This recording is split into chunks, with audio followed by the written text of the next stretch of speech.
Greetings. This is the second session for the Woodbury Farm application for variance. We received some new materials, and we thought maybe we would formally accept those into the meeting minutes. I have all of them ready to project if you want to look at all of them right here. I think when Adam comes up, he'll go through them. I think that's appropriate. On a case by case. Good idea. Aren't they supposed to be, I'm sorry, aren't they supposed to be given at the first thing instead of having a second round of Yeah, but all new applications? if you recall, in the last session, we asked for a bunch of supplemental materials. And we made several requests in the last session as a board. And so he... Yeah, were the, I'm not sure what the requests were. We did ask. Um, We did. I would say, now, one thing that you'll want to discuss is, because Tiffany wasn't here at the last meeting, my recommendation would be to elevate Seeley, because she was here participating in the discussions last meeting. But that's totally your call. Okay. It's up to Tiffany and Seeley and you. You guys can have a discussion here about it. Okay. Yeah, very subtle. No. All right. Celia, would you mind sitting on the board tonight? I'd like to continue what I was doing.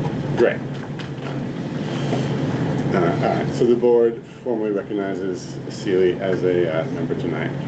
And you should say that Tiffany's welcome to join in all the discussions. Tiffany, you're welcome to join us. I can see that. Yeah, you did. I think I would too. Okay. At this time, is it appropriate for Adam to come up to the table? Yes. Sounds good. Well, thank you all for having me again. Thank you for those of you who were able to join for the site walk. Hopefully it was helpful for you to better understand the property. I enjoyed having people there, seeing land I've fallen in love with. Quickly, before I want to jump in, I know a lot of folks have met Kim, the project engineer who's helping support us from Wilcox and Barton on the civil engineering side, environmental permitting side, geotech. Has done a lot of work on this, and a lot of the exhibits that were produced based on your request actually was Kim helping make those. So thanks, Kim. I made direct questions to her. I also have Kim Butler, also on Teams. Kim Butler is my land use attorney. She threw out her back, so unfortunately she wasn't able to come here tonight, but she is joining here, and she has a couple things she'll also share based on questions and comments, and just has a little bit to share. But I want to take a minute just to walk through some of the files that have been prepared since the last hearing at your request. A lot of items were shared, and I will try to breeze through some of these pretty quickly, but happy to linger as you all have questions. Unless there are specific questions, I might kind of skip over. There's a whole base plan showing topography and wetland boundaries. That's Exhibit C base plan. A copy of that is printed out and on the board there as well. Exhibit D boundary survey just really rolls into the base plan anyway. It's a full boundary survey. And then Exhibit E, also a survey, is a more detailed survey of the area on the site closest to Main Street. So there's kind of more detail of where are trees, where are property lines, and kind of specific conditions and buildings on the site today. So we can open up that if there are questions, but all of those really roll into what's on the property today, what are the boundaries of the property. Like I said, happy to open it, but don't want to linger there. There were two requests that were about, if you were to do something strictly by right, what are the alternatives that could be built here? I do want to spend just a minute on each of these, so Rob, if you don't mind opening Exhibit F. This is just showing what a site plan, and again, this is all highly conceptual, but a site plan of kind of by right multifamily would be on this site. Based on the size of the site, we would be able to build a 65-unit apartment building. Based on the letter of the ordinance, we would have to put all 65 units into a single building. And that's really the heart of what we're requesting the variance for, is we don't want to build a bunch of units in one building. We want to, instead of having everything under one roof, we actually want less density, but spread over multiple rooftops. So this just shows what it would look like to have a footprint of a large multifamily building here on this site. So Adam, excuse me, if you were to build that, would you sell those as condos or would you rent them as apartments?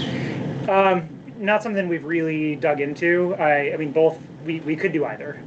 But this is not, again, the reason we're asking for the variance is because this is not what we want to do, but this is what someone on the site could do.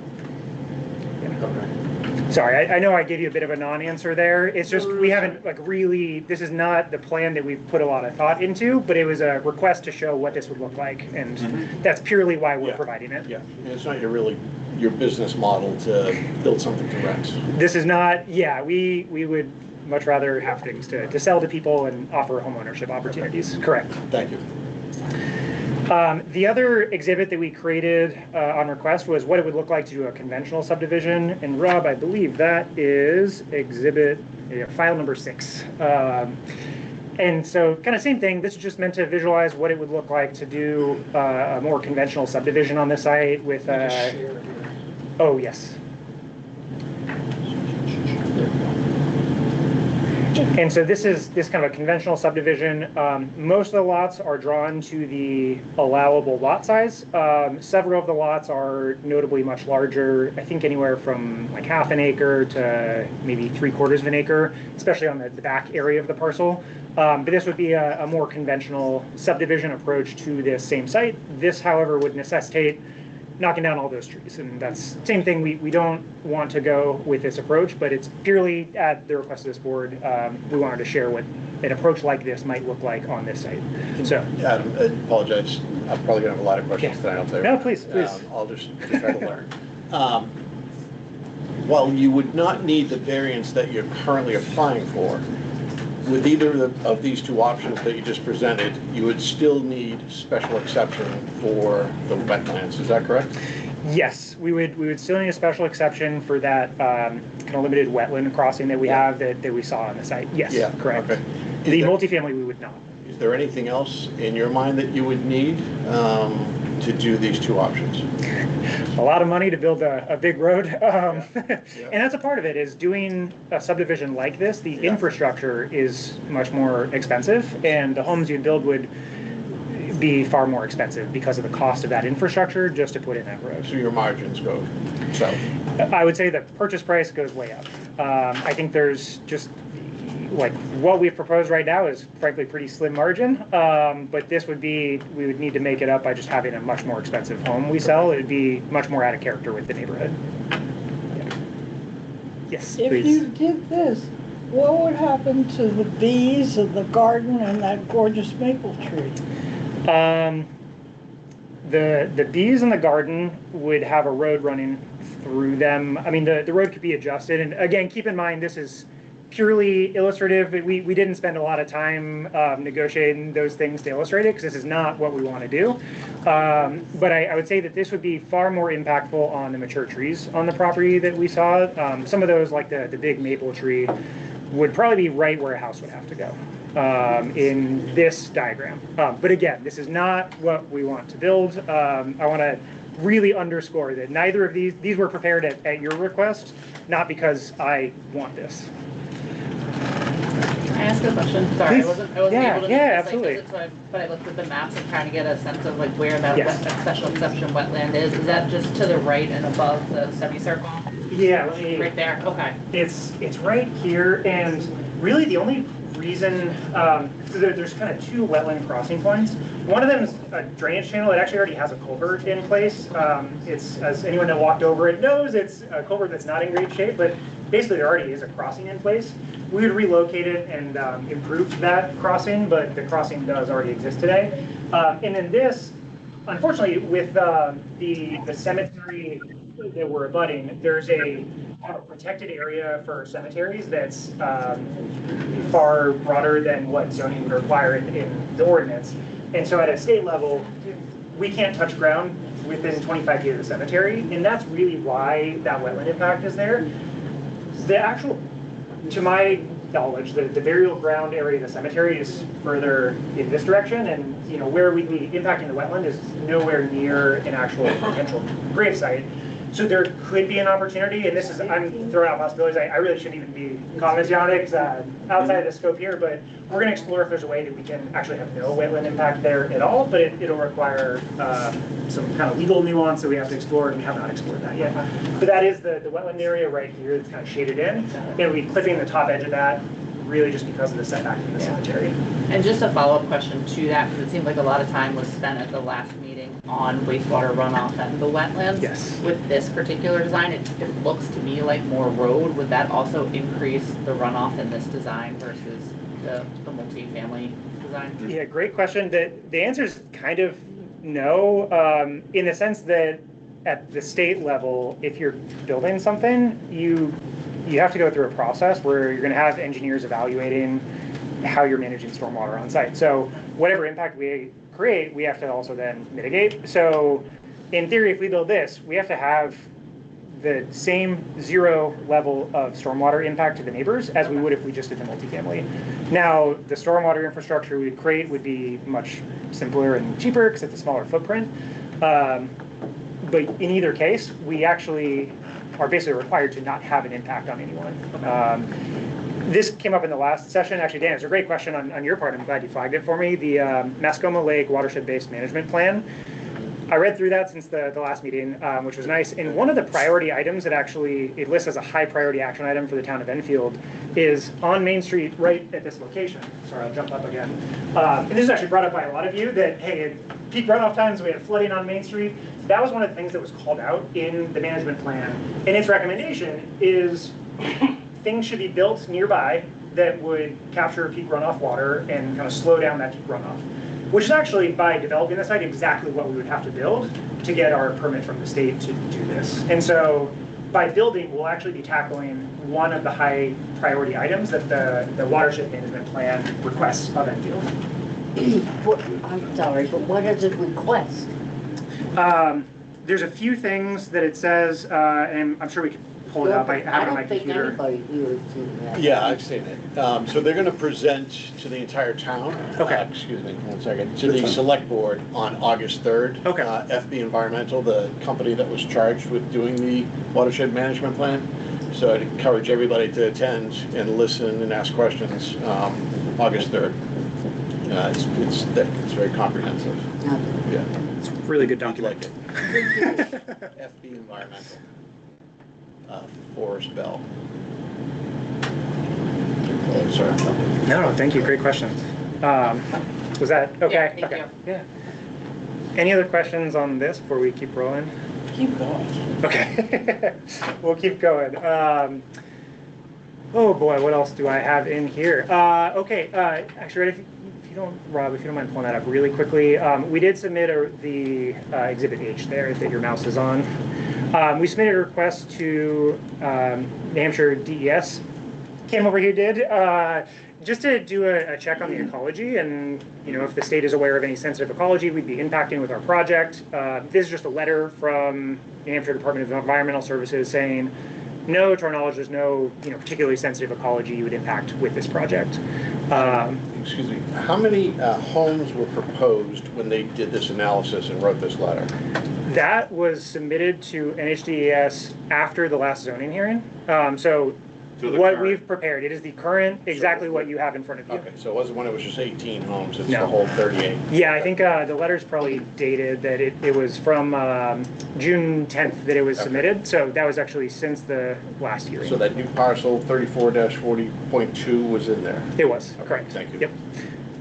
That's the current. Yeah, this is the kind of the map that Rob is showing on the second page. This is what you actually plan. Yes, this is, we submitted the description of the project and the areas that we'd be impacting to NHDES, and this letter was the result. I'm sure there's one sentence in here I could read out, but essentially they say it is not expected to impact protected species, exemplary natural communities, or critical habitat. And so we submitted this, and it's a part of something we would have done later in the process anyway, but submitted as just kind of the routine check of we want to make sure we're approaching it responsibly and flagging issues before we continue moving through the process.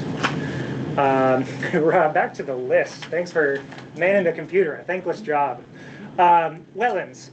Questions came up related to quantity of wetlands, more details, and so it's a little bit granular, and this would be certainly more subject to when we would come back for a special exception related to the wetland impacts. But this is just highlighting locations of the mapped wetland that was delineated, and then the other pages are the wetland scientists. There's a form that they use to fill out what the functions and values of the wetland are. That is what is on the subsequent pages here. This is to show that wetland area. And sorry, please go ahead. I'd like to speak to that. It was in your new plans. Yes. And I think it's very misleading because those applications are for federal delineation, and they're used for prime wetlands and determining prime wetlands. I think it's very misleading that, you have people looking at this with your, like 3 or 4, values, and then that's it. And that to me is not really, I just think it's very misleading, and I think people should do it, especially in development, exactly what it is. Whether it's good or bad, it still needs to be, don't throw it off. No, absolutely not. That's what it looks like. And I will say, so part of what this is because we're not seeking any sort of special exception to wetlands. It was just in response to questions that came up last time. We did hire a licensed certified wetland scientist here in New Hampshire to delineate the wetland according to New Hampshire's regulations. This is what they put together. I did not touch these. These are not my files. They're the ones that filled out those forms. That's directly from them. Before we have a wetland impact, we will have to come back before you all for a special exception. But also, we'll need to go through a New Hampshire Department of Environmental Services dredge and fill permitting process for any level of wetland impact we'd be doing. And so through that process, it would be much more involved. I'm showing this just as an exhibit at this step in the process, but there's, to your point, a lot that needs to be provided, and the intent is not to provide all that today. I've provided what I have at this point today. But the reason we'd be coming back is because there is more work to be done before we actually request that impact. We just want to know what we're building before we then go spend the money to further all those studies that are needed. So great question you're raising. Thank you. I just want to add, and I'm not fully aware of this web survey, which the National the Resource Conservation organization that's up, they're up in Haverhill. Well, anyway, so they've got this other one, so you got 2. So it's different, it's a whole different language. Okay. And the numbers, okay? Wetland used to be 647, something like that, D or A, B, C, or D. Now it's 360. I'm not sure what that means in the sense, well, what kind of soil are we talking about? The others are much more, well, they've been around a long time. I mean, years and years and years. So, I don't know, I just like to bring that up. I had to do more research on that, but I find it odd they do that because others have done that. It sounds like you could speak to it better than I could even, but I will say that's a part of where I rely on hiring great consultants to work with me, and so as a part of the project, one of the next steps we'd be doing, and this also has to do with our stormwater impacts, is a full soil survey of the area that we'll be doing any building on. And so in addition to having flagged the wetlands, and there's a process that the wetland scientists, they have to go through training, and all about that. But we will have to do a soil survey to better understand the soils conditions all across the site, and that becomes part of how we map any kind of stormwater impacts and how we're then required to mitigate those stormwater impacts. And so the soils conditions will be studied quite extensively as a part of our development process. But that'll be again, kind of after we know what we're building and where we're building it. And that's a part of why we wanted to have this variance request early in our process, so that we're not spending a lot of money in producing housing that's more expensive than it needs to be if we're not able to continue going in this direction. Adam, I had a question on this as Please. well. Rob, excuse me, could you go to the next slide, please? Oh, just down here. Yes, please. So if you look at the lower left, lower right, keep going down, you'll see in red it says, refer to backup list of numbered considerations. Keep going down there, right there. So I'm assuming that refers to all the numbers in the rational reference number column, including that 6, 7, 8, 170, Yes. see right there? Yeah. So I have no idea what any of this is. I don't. Yeah. And I'm assuming you don't either. So you've provided a document that doesn't do me anything. Yeah. What's the So, list with that? I'm sorry? I have a list with it of what those numbers meant. I did not see a list. If I did, And there is, basically, those are references to the kind of wetland scientist manual, if you will, that they're trained on and how they reference these things. And so this is called kind of a preliminary form that'll end up being submitted to the state and to, the folks at NHDES who will evaluate how we're impacting and minimizing our impact to the wetlands.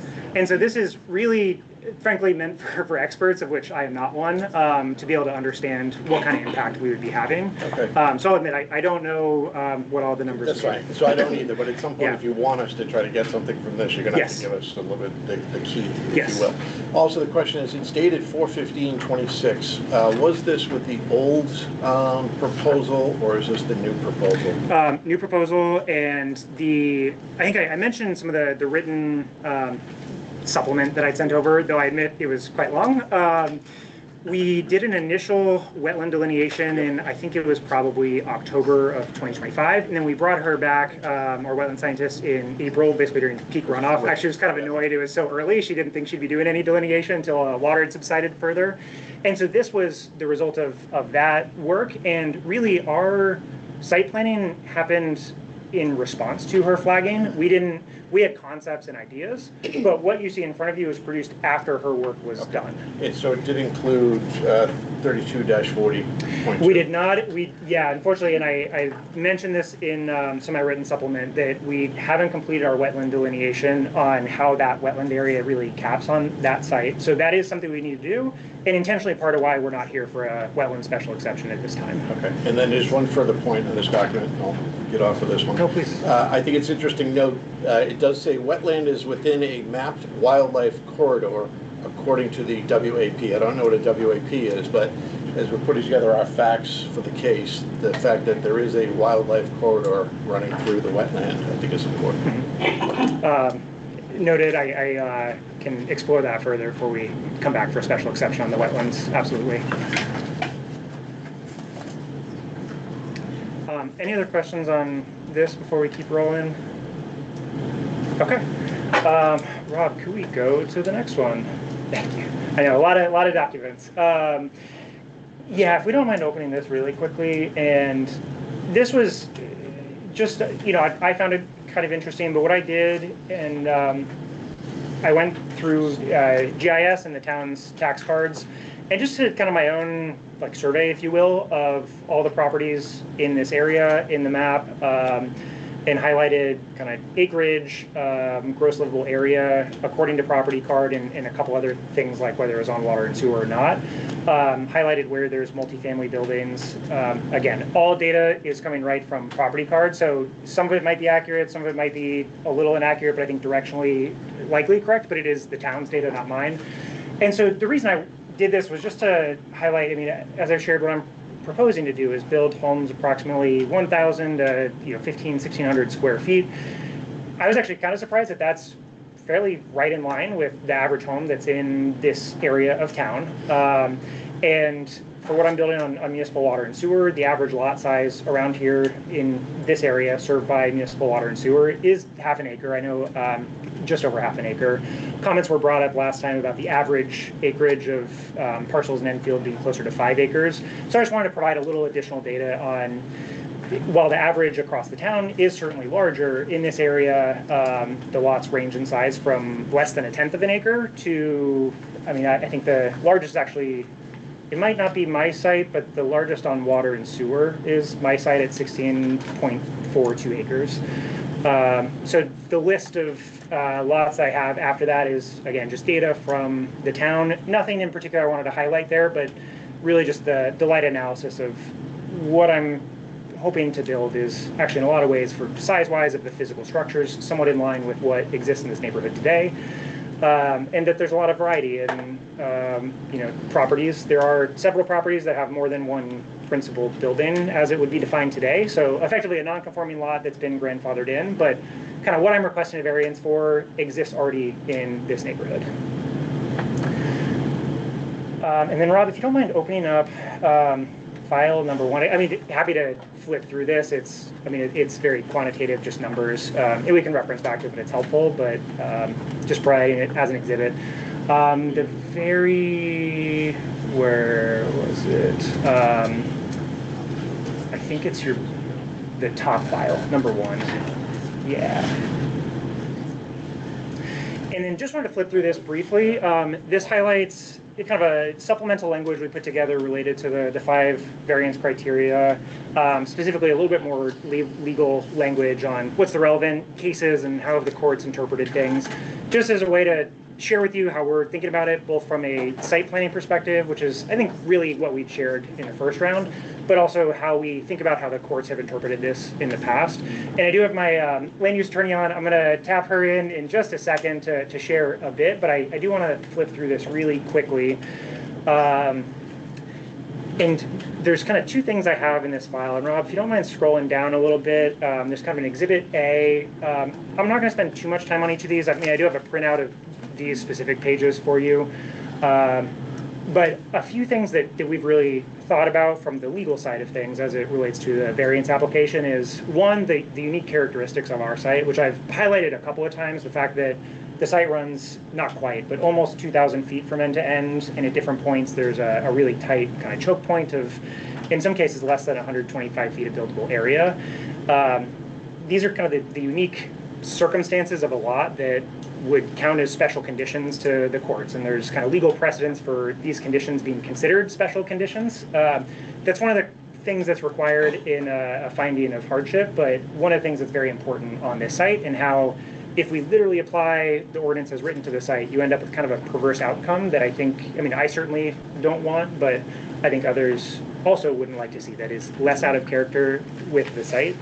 I don't want to spend a lot of time on these, just it's a little bit drier. But the other one I do want to acknowledge, Rob, if you don't mind scrolling down to criterion number 4.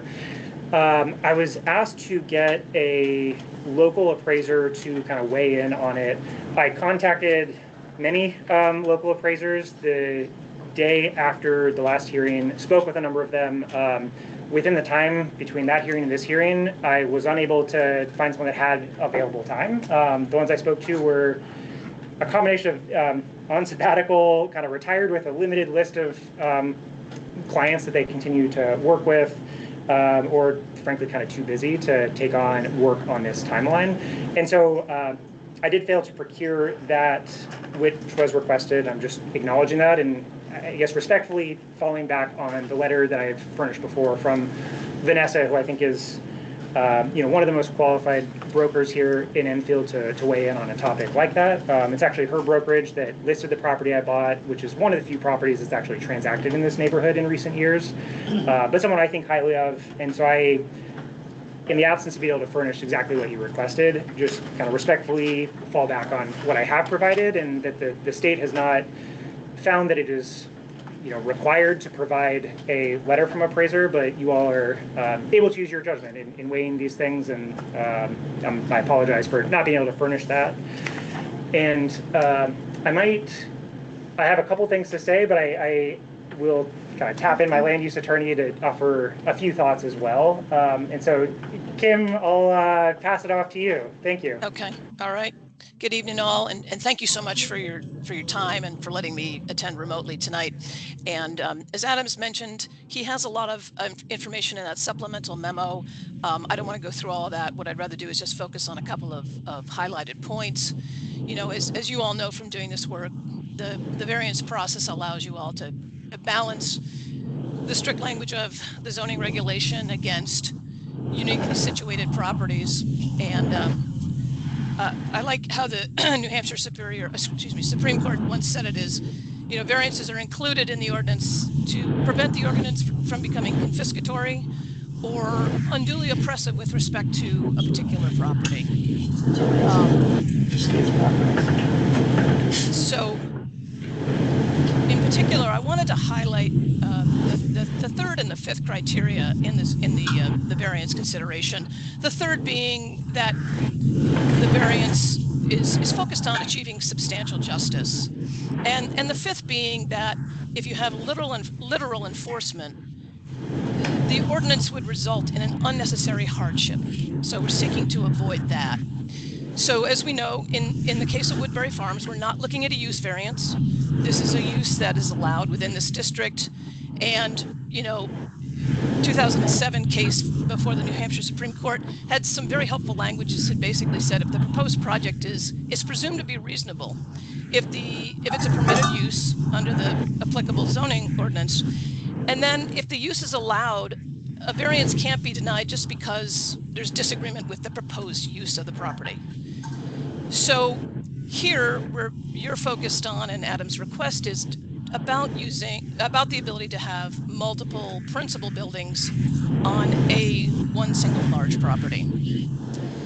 So I think those two criteria really reflect the balancing that the board, you know, tries to do.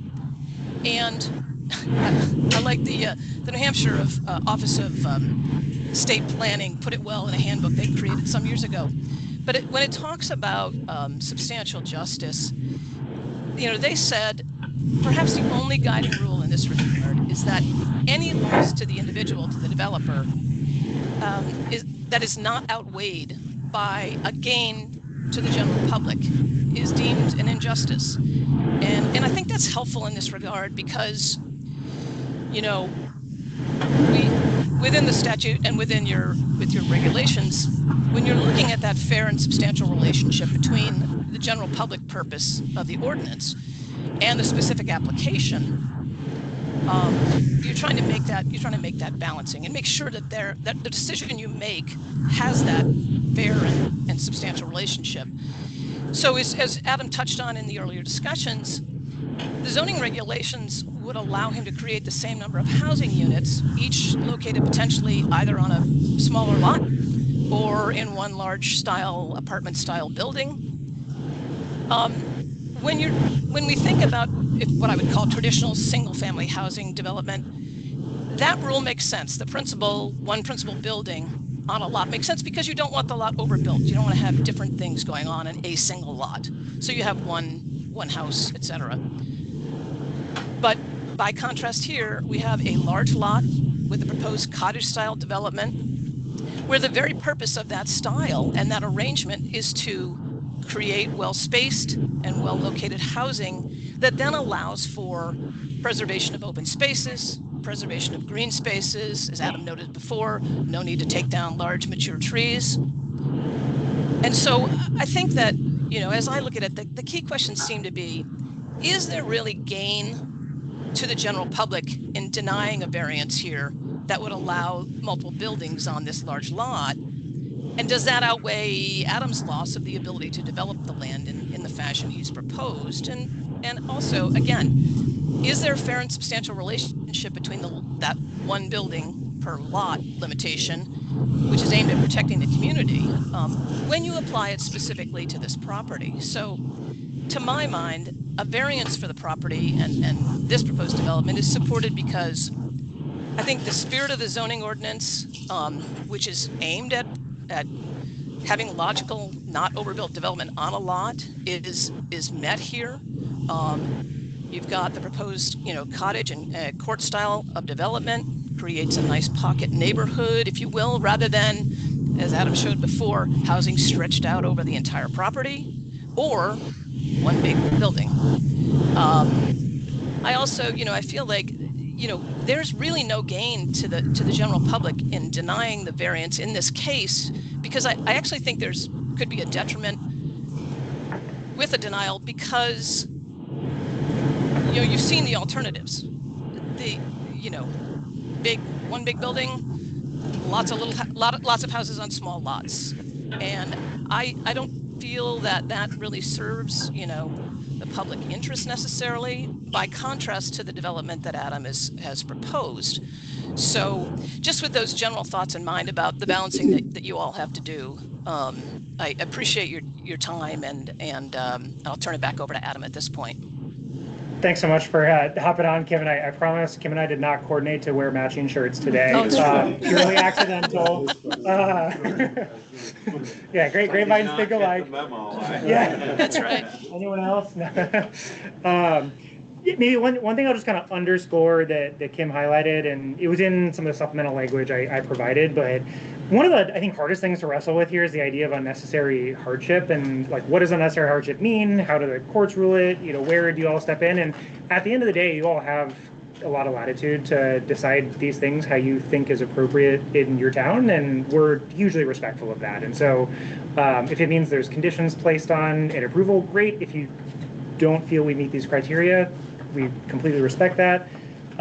With hardship in particular, what I think is interesting, having had to learn a lot about what does it mean to approve hardship, is one, it starts with having unique properties on your property. And I think the things that I've highlighted here of having the almost 2,000 feet narrow build area, past cases that have gone to the courts for validation of variance findings have basically said like these are things that make a property unique. They count as special characteristics and are like almost these exact cases. So in the case of Vigian versus Town of Hudson, the property was a long, narrow property with wetland setbacks and road setbacks. And the court basically said those are criteria that count as special characteristics of the site, worthy of considering a hardship case. But the other things that have to be proven as a result of that is one, that no fair and substantial relationship exists between the general purpose of the ordinance and its specific application to the property. Based on the Laramie Farms case, when I think this variance I'm requesting was last granted, what was stated in that case was that the purpose of this provision is to prevent overcrowding on a lot. And I guess what I would submit is the idea that I could by right build many more units on this lot. And it's almost definitionally, I would say if I don't get this, I could do something that overcrowds it further. Different ways you can interpret what overcrowding means.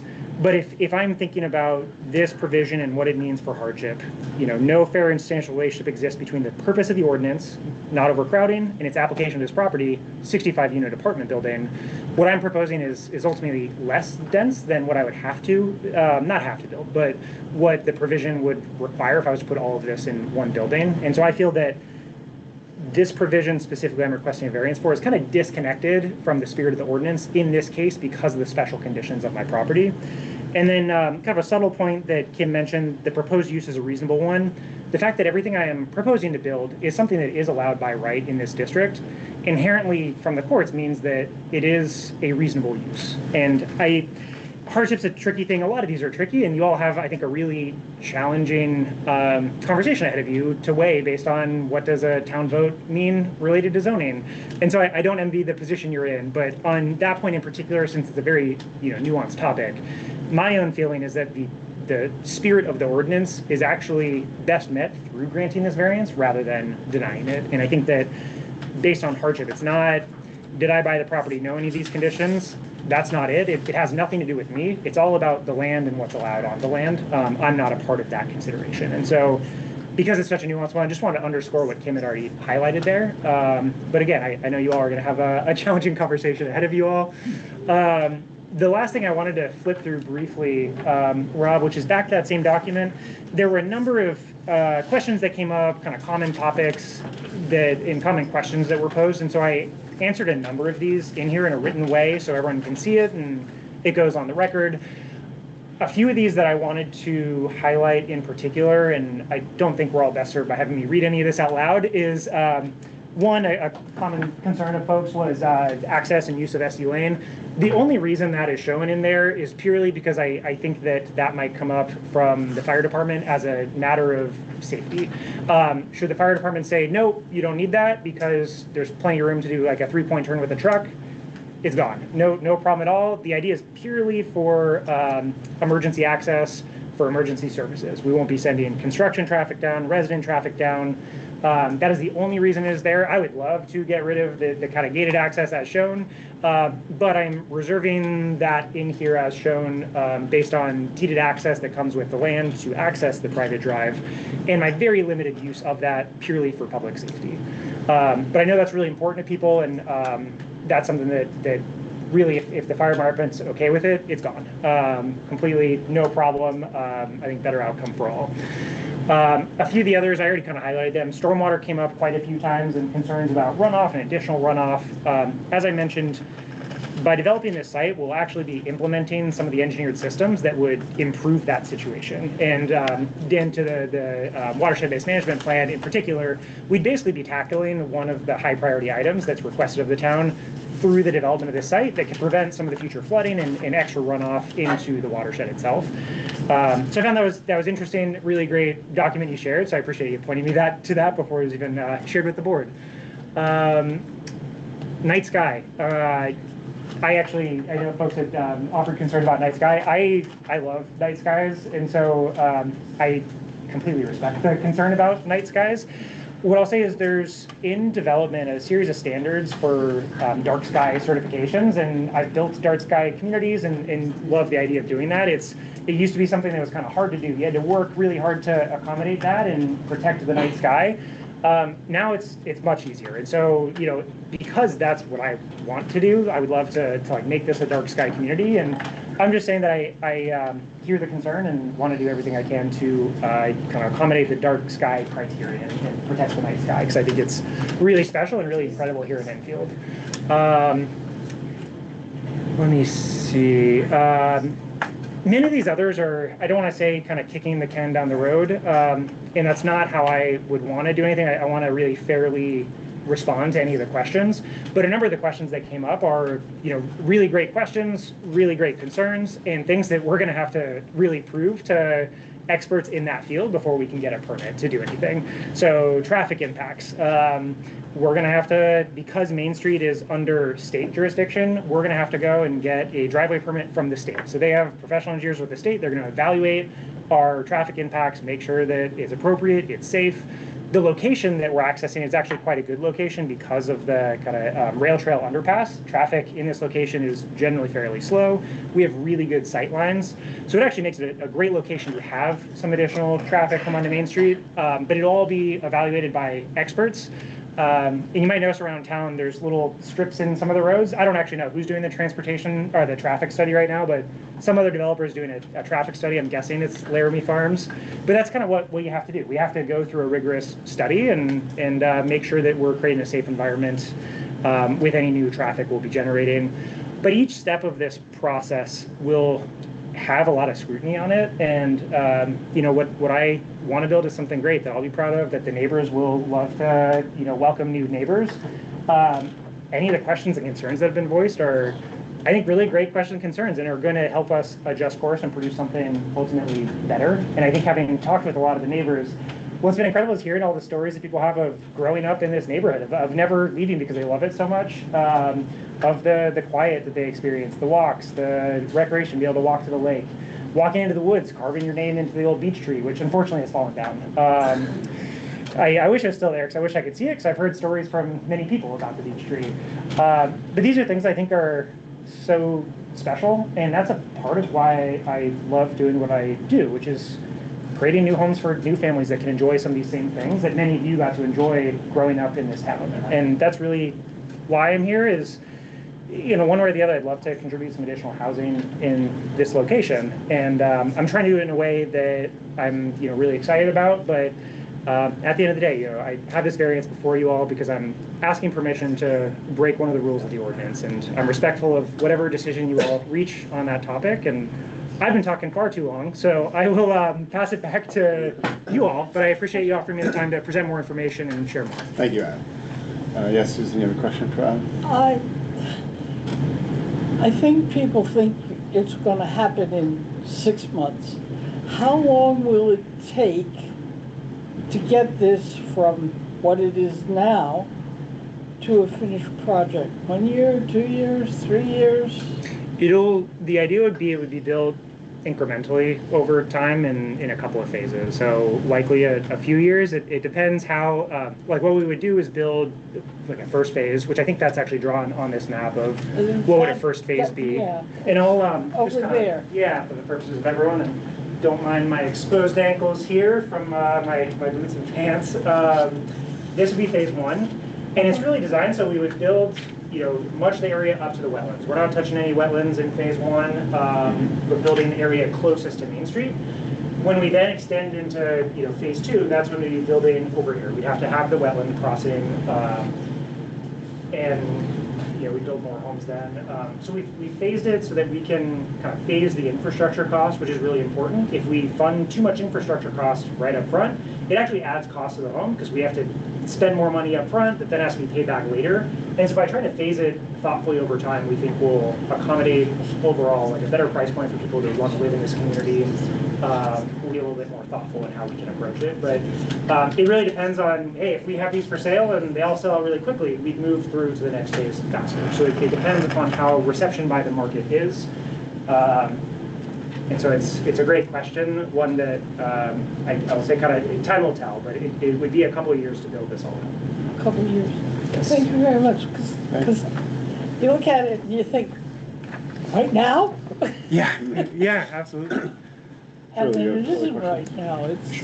It'll be incremental. Yeah, and I think for the impacts of the neighborhood too, and the idea that there's a neighborhood here today, as you all shared, you have great relationships with neighbors. If we were to all of a sudden double the population of your neighborhood, that would feel really disjointed. But the fact that this will be incremental over time, it's kind of an adjustment that phases in. And so I think it softens some of that feeling of this is happening all of a sudden.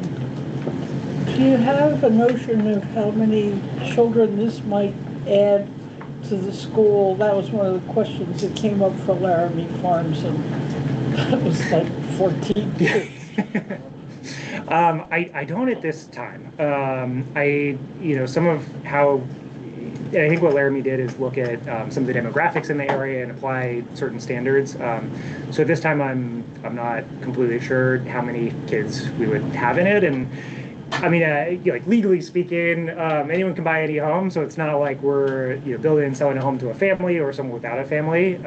We'll have, I think, an offering that would be exciting for both people that I would classify as kind of families that are downsizing that might not have kids living with them, but maybe out of the house, and potentially people that do have young kids. I don't know exactly what that mix would be, though. Well, it'd be an advantage to the town because our school enrollment is down.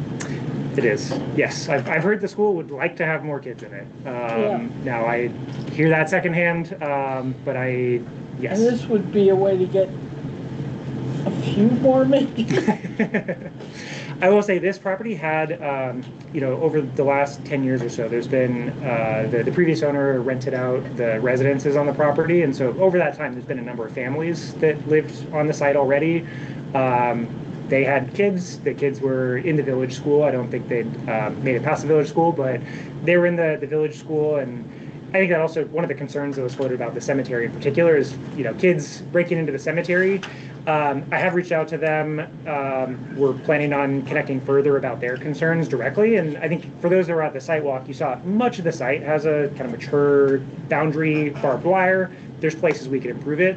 But the fact that kids and families have actually been living at this site for the last 10 years, and to my knowledge, there hasn't been an issue, is, I don't want to say past means that's going to continue, but reassuring. Thank you. Yeah, thank you for the questions. I have two questions. Please. How many guest parking spots are you planning for? Yeah, right now, I can't remember exactly the count. It is a little bit limited, but that's one of the things that the parking in particular will be reworked. So because this is still a little bit conceptual, we wanted to understand if we were going to be able to move forward with the rough plan we have today, kind of the location of the homes. But the parking, our plan as drawn here is to have 2 parking spaces per resident where zoning requires only 1, and then have additional guest parking in addition. There'd be like kind of dedicated street parking spaces that, are like lined spaces on the street. And so right now, I think we're only showing a couple, but one of the things that we were gonna do between now and finalize our site plan is rework a number of the parking details and increase that, because as folks that came to the site walk, I mean, it's a little bit limited. It's not like there's parking on Main Street. So, you know, we need to account for that, and we plan to. Sure, yeah, because that's one of the, for when we're talking about what do for the criteria, not contrary to public interest, making sure that Main Street isn't too crowded with guest parking. Because one of the things I would hear is on a slab, people are going to use that garage as their storage space that they would normally use for a basement. Yeah. That really kind of limits them to one spot. Mm-hmm. So making sure that that's a plan. Plenty of space, yeah. And then my other question was going to be, how did you land on the total number of units you have? Because I did end up getting that book. Yeah, I see that. That's very, nice. It was a very good read. But one of the things that stood out to me in the beginning was the recommendation that the upper limit for a pocket neighborhood is 16 households. Yeah. So I'm just curious Yeah. how you landed where you are. And I'm gonna go back up here again for a second, because it's I love that. And I think what they said upper limit is 16, and then was in each cluster having like 4 to 12, no more than 12. And so that's kind of how we've tried to arrange things, is instead of thinking of this as one cottage court, it's kind of a pocket neighborhood made up of smaller neighborhoods, if you will. And so having kind of groupings where they can have their own personality in clusters of like 6 to 12. Okay. So applying that principle, like down here we have 12, but it's like 6, 6, 6. There is more down here. And so that's just based purely on the fact that there's a little bit more open space and more of an open green in that location. Some of the total count over here was also driven by, in order to minimize our impact on the wetlands, we have to build a road that's going to end up being much longer than it otherwise would have to be if we're driving straight through it. To pay back that extra infrastructure cost, we needed to add some additional units to kind of make that balance on the backside. And so that's how we got to this, is trying to balance those two things. Having mitigated impacts to the ecosystem and the wetlands there, but needing a little additional density, if you will, to help us pay for that extra road. Thank you. Yeah, I don't know if I touched on a bunch of things. Does that help at all? Yeah, no, that's what I was suspecting, but I wanted to at least confirm. Yeah, and what's interesting, since you've read that book, because the Valley News article that came out over the weekend, one of the residents of the gentleman who wrote that book, his name is Ross Chapin. He's kind of the founder of cottage courts in the country. And one of his first projects was called Erickson Cottages. It's actually one of the residents of that community emailed me based on the Valley News article and just said that they love their community. Like, they were gushing about how much they enjoyed living there. And I kind of joked that I've never gotten that on a project before, but it just shows it's like really interesting. And I love that you got the book. That's great. Yeah, no, it's a good read. Thank you. Adam, I have just a couple of procedural questions. Please. When this project was presented to the planning board, how many units were presented? I believe it was 19 that we had at that conceptual review at the planning board. So has the planning board ever seen more than 19 units? They have not on this. They certainly would when we go back for site Was plan the review. option for the agreement on parcel 32-40.2 executed before or after the conceptual meeting with the planning board? After, which is why that land was not accounted for in that. Okay, so if the number of homes has doubled since this concept was reviewed by the planning board, and there's other information the planning board has not been made aware of, including the parcel 32-40.2, are we confident that the planning board is comfortable with what is being presented here? We seem like we're getting an order of incorrect. And I guess my, not to dodge a question, but part of why we're getting this variance at this stage is that there's a lot of work ahead of us, and we want to know what we're building. So if it's not this, we'll end up building something else, but we'll have to spend a lot of money designing things. And so getting this early on in the process and understanding, physically speaking, what we're going to be designing is really important. We went to the planning board early on in the process just to get conceptual feedback on the idea. Yes, we have more density now than we did then, or rather we're using a little bit more land than we were. I think the number of units and the location of those units hasn't necessarily changed. We've just added additional units in a new location. And so I can't really speak to the planning board, but I think this is the normal order of affairs, that they wouldn't actually, they would accept a non-binding conceptual review, but they wouldn't actually hear any like official review of our site plan until this variance is granted, or if it's not granted, it'll be something else, but they wouldn't even hear us with this site plan until we have a variance formally. And part of it's also just to, based on the timing of things, to be totally transparent. Like I have a baby come in September, and so I'm trying to get a couple of things done before then.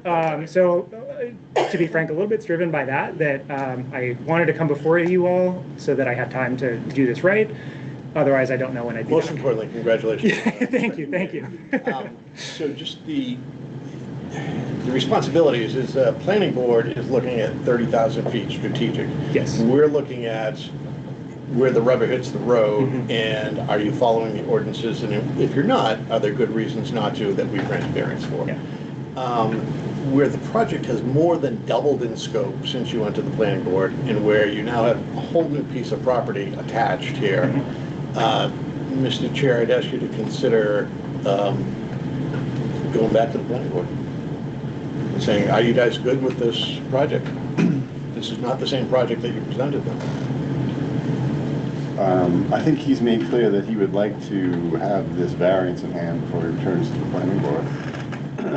Why do you feel that that's an unreasonable request? I understand things from his point of view, and I would have the same request. I'd like to get the variance out of the way. But if the planning board says, no, we're not comfortable with this idea, because we look at our plan, and this doesn't fit it. If it was 18 units, sure, that's something we get our arms around, but we're not comfortable with 38 units. It would never make it this far. So to grant a variance for something that wouldn't make it this far is putting the cart before the horse. But if they're in the I planning, think I disagree with you. I think, he's come with a plan, and if we give him a variance, he can go to the planning board and say, this is what it's going to look like now. And then they can, giving him a variance doesn't give him final permission. He's got to get permits from dozens No, I understand how that of works, places, and he does need to go to the planning board. But I think if we don't give him the variance, we've limited his approach to the planning board. So why do we have people go to the planning board first to present conceptuals before coming to the zoning board? And I could weigh in on that, unless it's internal discussion, but my understanding of the conceptual review with the planning board is it's totally voluntary, totally optional, but smart to do so that you're not spending design dollars before you get some preliminary feedback. It's really a preliminary, let's get some feedback before you spend a lot. And that's kind of why also, my understanding at least, based on how the regulations in Enfield are written, you can go to a phase 2 review that's about the design review before you actually have the kind of final phase 3 submission of your site plan. I could go right to phase 3, but it's probably not And smart. you might to be do right, so. I might be completely wrong, Yeah. and I'm willing to be wrong, but I'm not afraid to ask the questions. Rob, you have more experience here. I was gonna echo what he just said. Is the conceptual is meant to be very much non-binding, meaning stuff is very lightly treated there. It's a draft rather than a proposal. Exactly. That's how. And it's meant to be productive, questions, answers, bouncing things back and forth. It is. He has twice as much land now. It's in the difference. And they don't know Scale he has has it. twice as much land now. In the same notion, if we don't have the facts of what you're doing, full facts, because you're asking to double all the land. Yeah, I mean, we are, We don't have all the information. I'm not saying we don't now, but I'm saying that's a concern too. we're an independent board. We have the ability to make a decision independent of the planning board.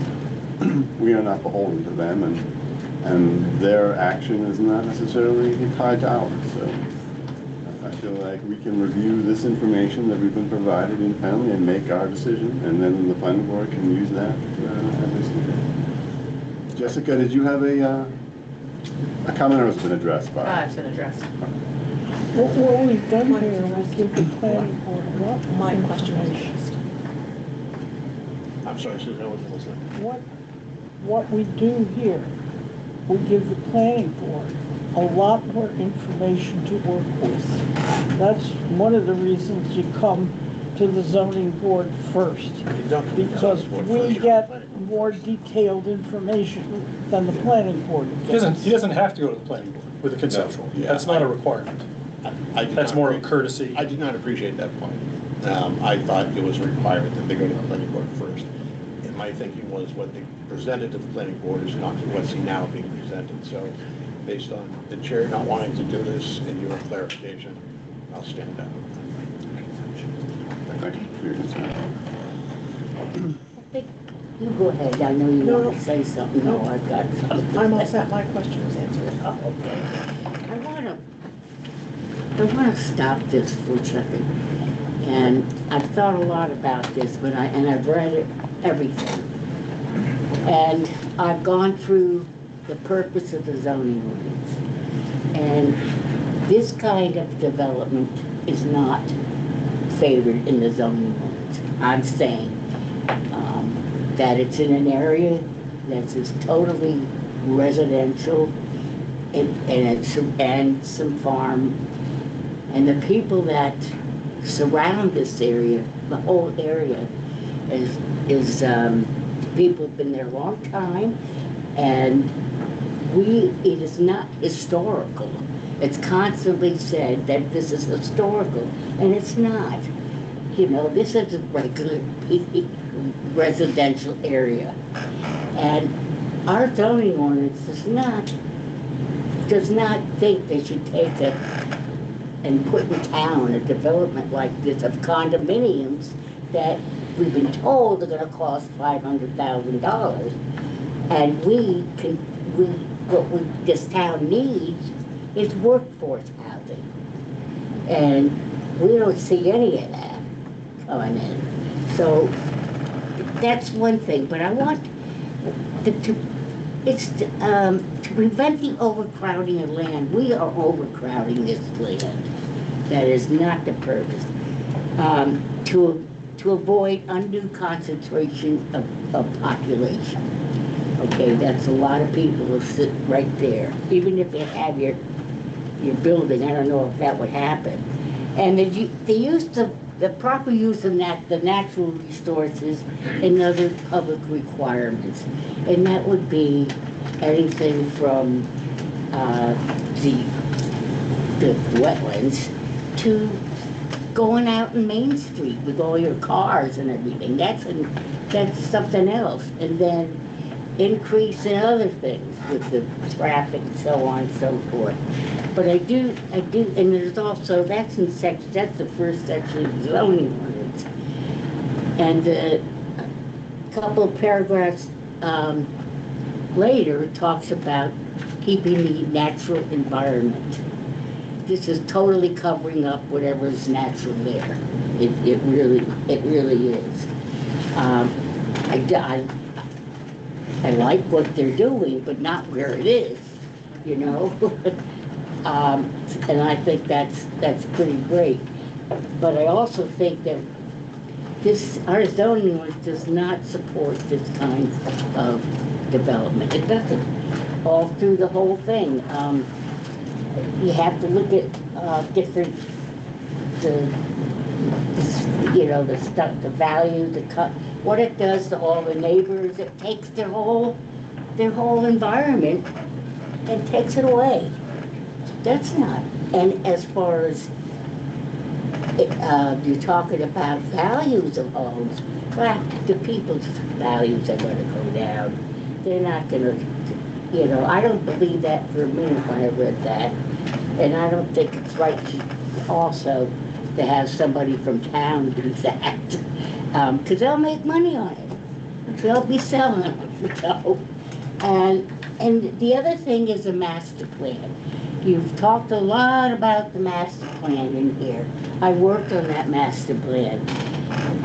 It's all what you take out of the master plan. You can take one sentence that will say, oh yeah, you can do this, this, and that. And the other way says, no, you can't do this, you gotta do that. And it goes back and forth, so it's what you choose out of it.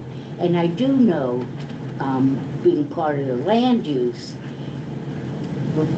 we were started off with looking at the land before you develop, see what you have. You know, it doesn't mean, and it's not a whole lot there. And it's just wiping it all out and adding more people in one little spot. So it's a lot of things to that. And it's not historical, but that's used. It's used through your whole presentation. So anybody that reads that says, oh, it's going to be in a historical part of town. It's historical. So this is, you know, I take out, you know, you do some of these. So, but that's not unusual because people really don't, so a lot of people do not understand land use or zoning. So that's, I really gone through this. I went through a lot of them. As far as a variance concerned, I won't even talk to that right now.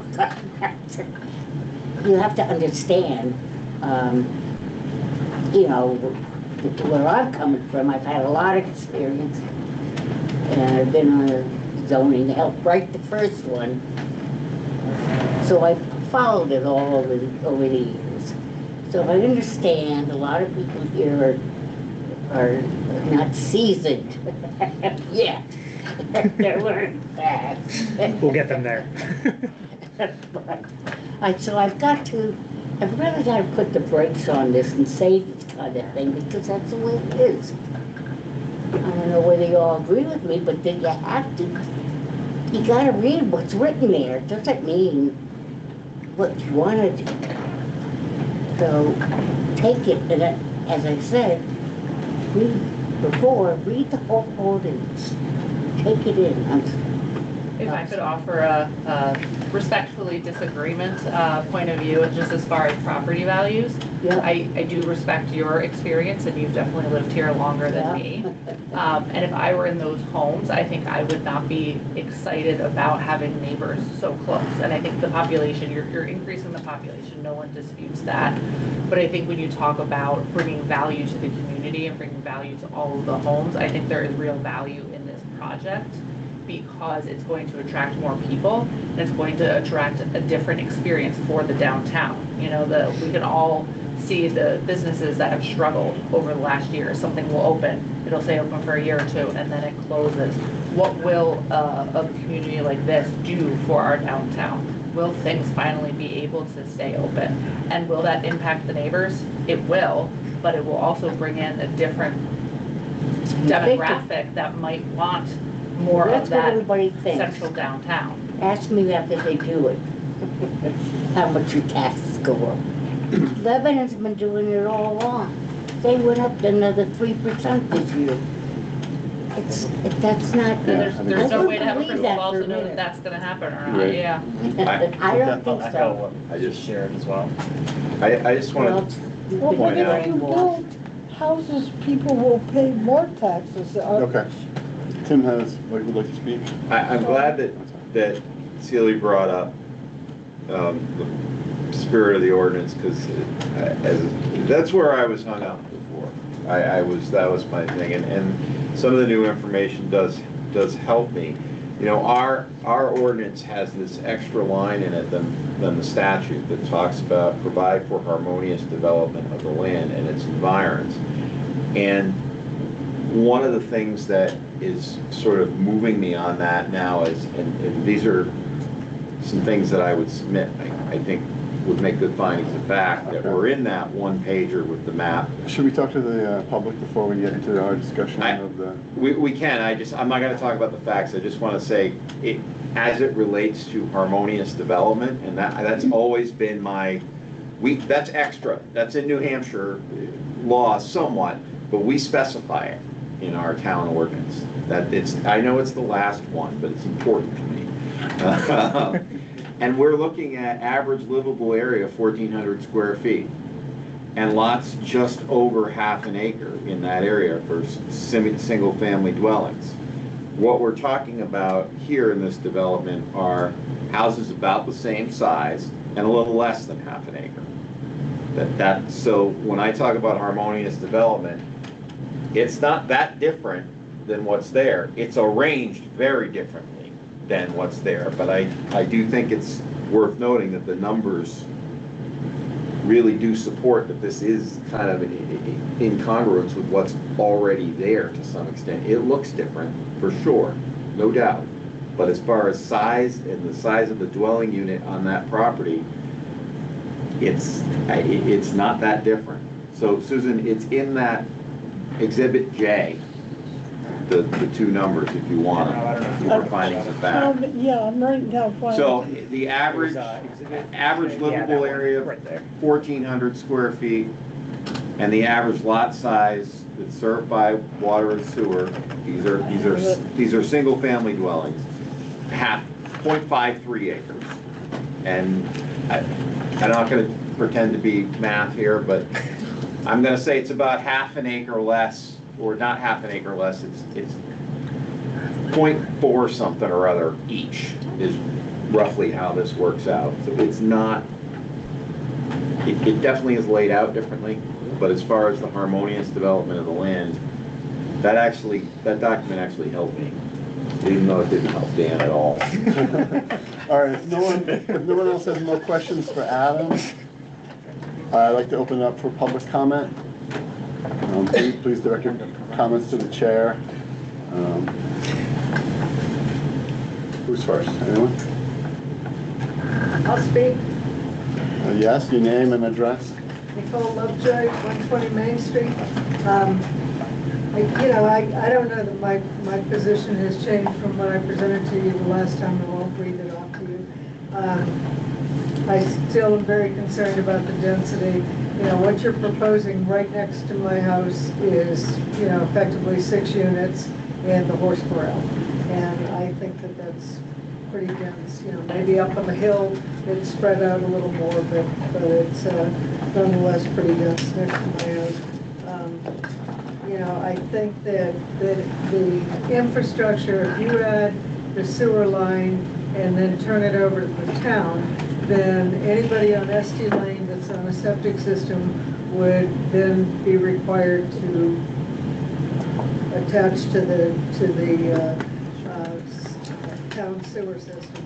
The way that you've got the current design, and I know that you told me that nothing is cast in concrete until you get the variance, you really won't know what the plan is. You've got a driveway effectively coming right up to my property line. You've got another road that's, running along the property line up towards the cemetery that I think will adversely affect my property valuations.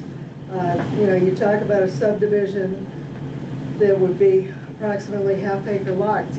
Currently in the R1 subdivision, if I wanted to subdivide my property, I'd be required to have a 2-acre lot in order to subdivide, because I can't divide to less than an acre per subdivision.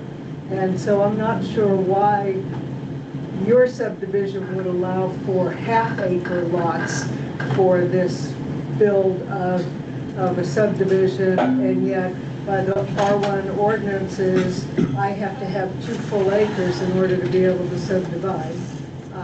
And I may come close to that with the frog pond across the street, but I'm not big enough to be able to subdivide.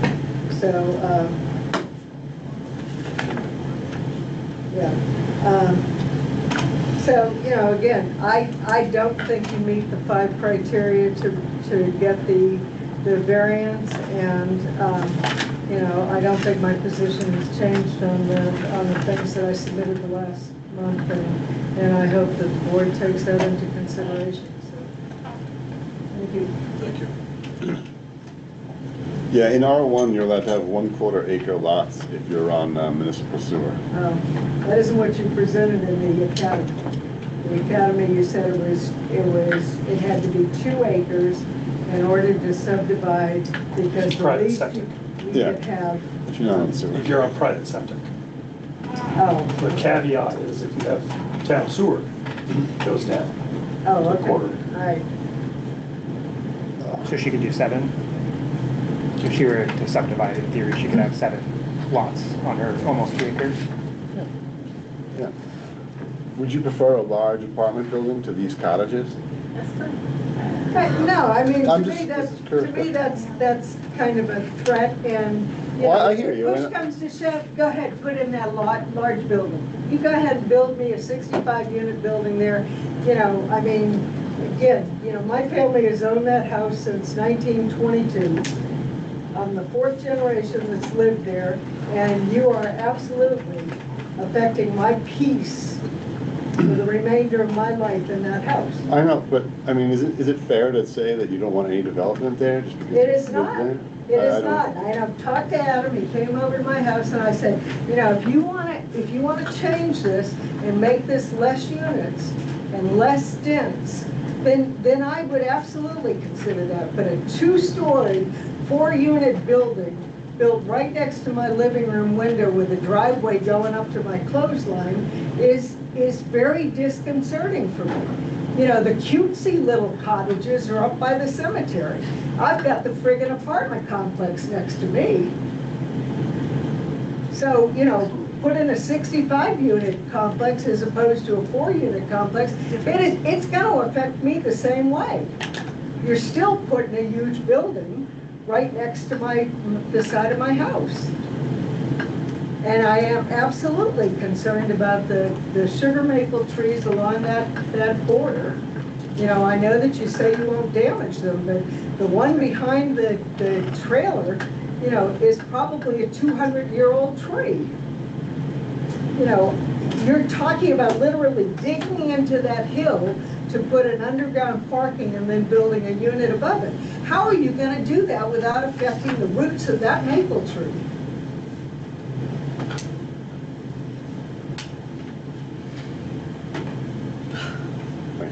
Right. Yes? Cindy Wells, I live on SD Lane, and in the last meeting, I mean, Your I name? mentioned. She said it. Did you say did you say? Yeah, Cindy Wells, Thank you. yeah. Cindy, could you kindly speak up, please? Oh, sure. Thank you. When I was here the last time, I mentioned the land use, and when I read the land use definitions, this project sounds like a subdivision, which then if it's a subdivision, it has to be in accordance with the current zoning. So unless, and if it weren't, then no building permits would be authorized. And when I have read over different plans for the application, they use the word cluster. This is a cluster development. And cluster developments, from my understanding of the land use, aren't allowed in R1. So depending on how you describe this, to me it's still a cluster development. And I don't think that it fits in the town according to the ordinance. If the ordinance is the authority and there was a chance that the town could have voted to change the ordinance and they voted it down, I think that that is respectful of what the town wants versus someone coming in and saying, well, it's my property and this is what I want to do. So I refer to sticking with the ordinance. Yeah. R1 actually does permit cluster developments. Pardon me? Letter Q of the R1 zoning ordinance, cluster development is permitted. Okay, then if a cluster development is permitted, it's got to have a lot of special builds or special considerations. It can't just be, okay, that's what you want to do, like with the lighting. Are the utilities going to be underground? Yes. Okay. Thank you. Mr. Buffett? Dave Buffett. I'm taking a high-level view of this in that, you know, we've had some intensive review in the past year and a half of the zoning and proposals for amendments that might well have been more favorable to this development, as you testified in that first session.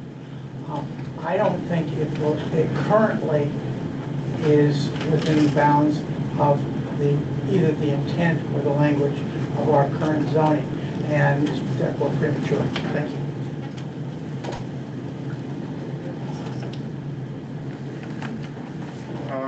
Carter Out, Marston Lane. I'm just speaking on behalf of living in a personally living in a community like this in Lakeview. We have parking that is up on the hill. We walk down, we interact with, I have 6 neighbors, we abut our walls with them, and everyone in that community we've built a really meaningful connection with. We see each other every day, we know each other's dogs' names. You know, there's a sense of pride in where we live in Marston Lane and in Lakeview, as well as keeping that open space, allowing that to be available for gardening.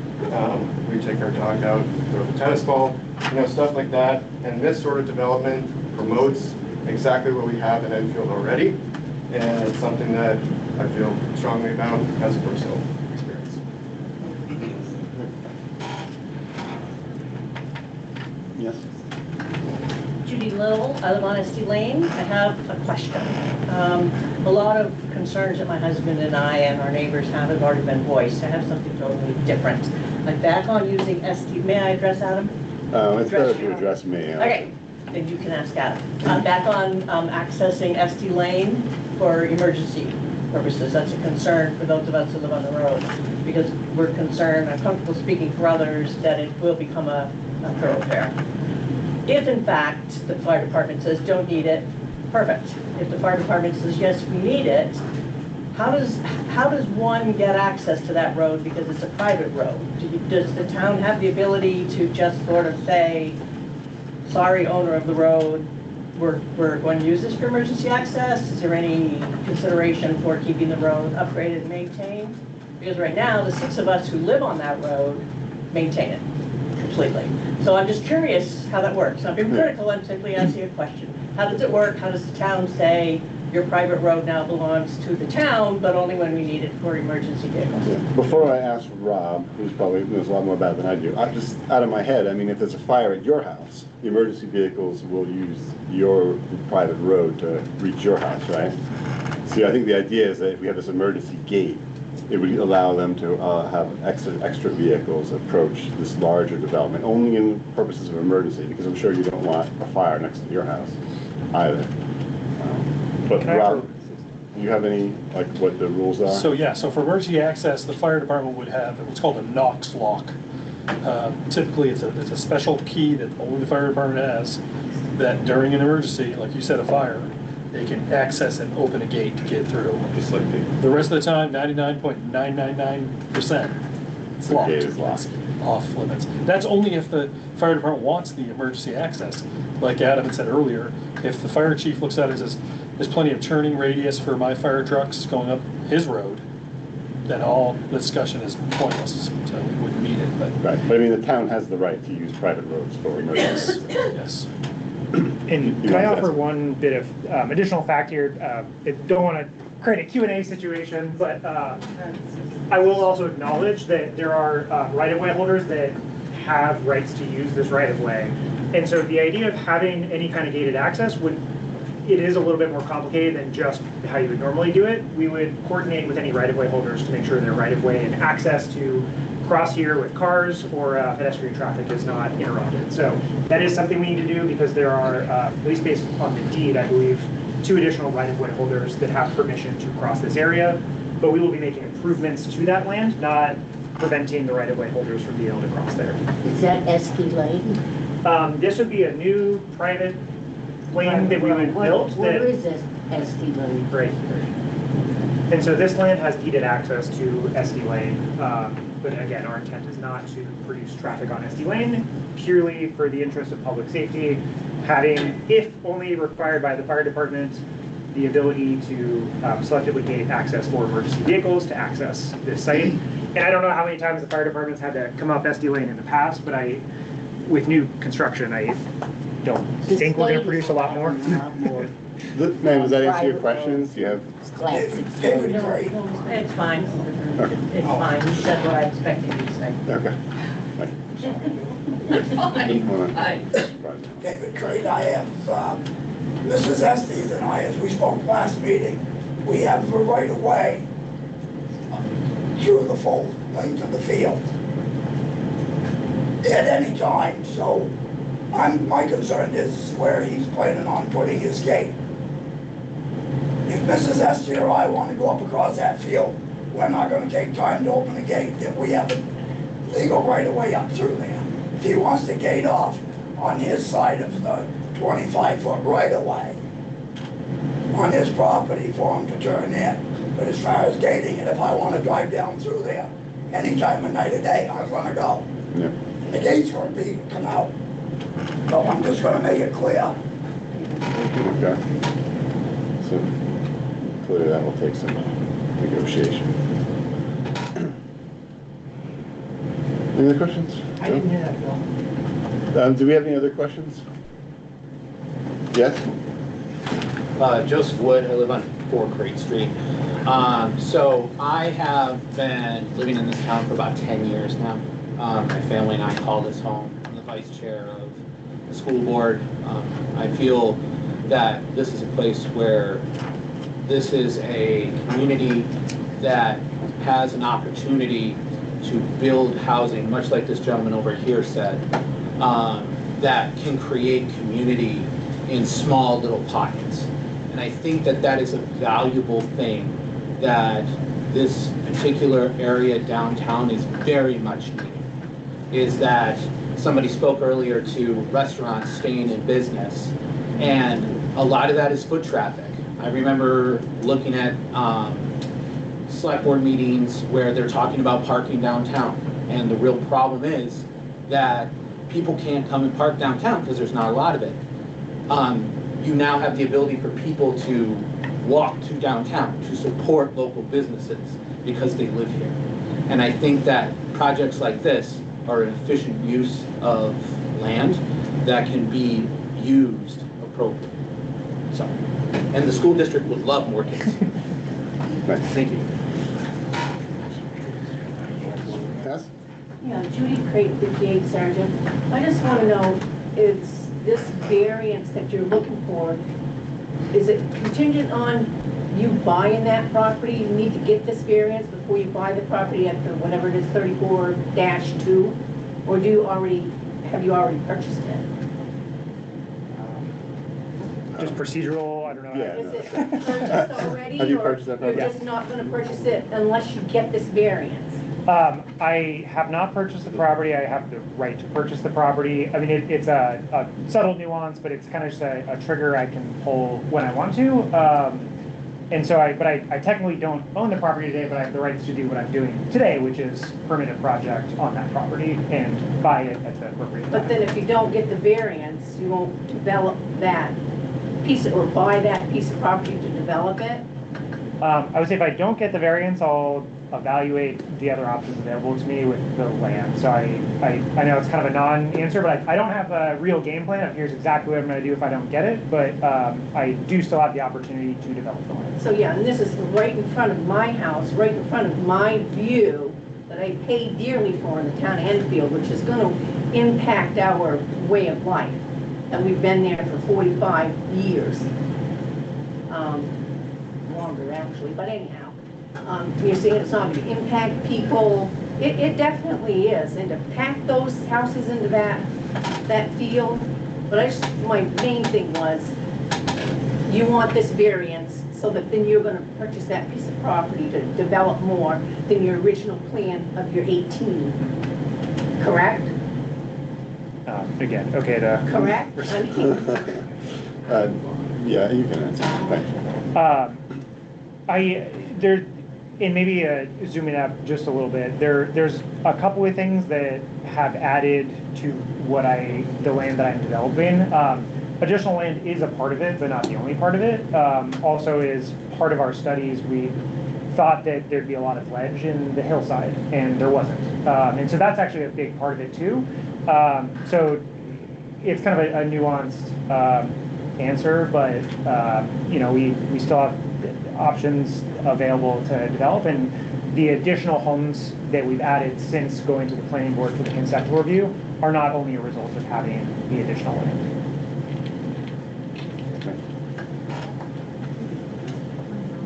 Yes? I'm sorry, can I make one more point? I'm not sure whether or not this is a possibility. If you grant the variance, can you limit what can be built as opposed to just saying you have carte blanche and can do whatever you want? Does the zoning board have the ability to actually say, yeah, we'll give you a variance, but you can only build 12 units. We'll give you a variance, you can only build 15 units.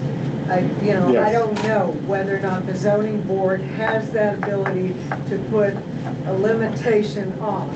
We can put restrictions on the variance. You can or cannot? We can. Okay, all right.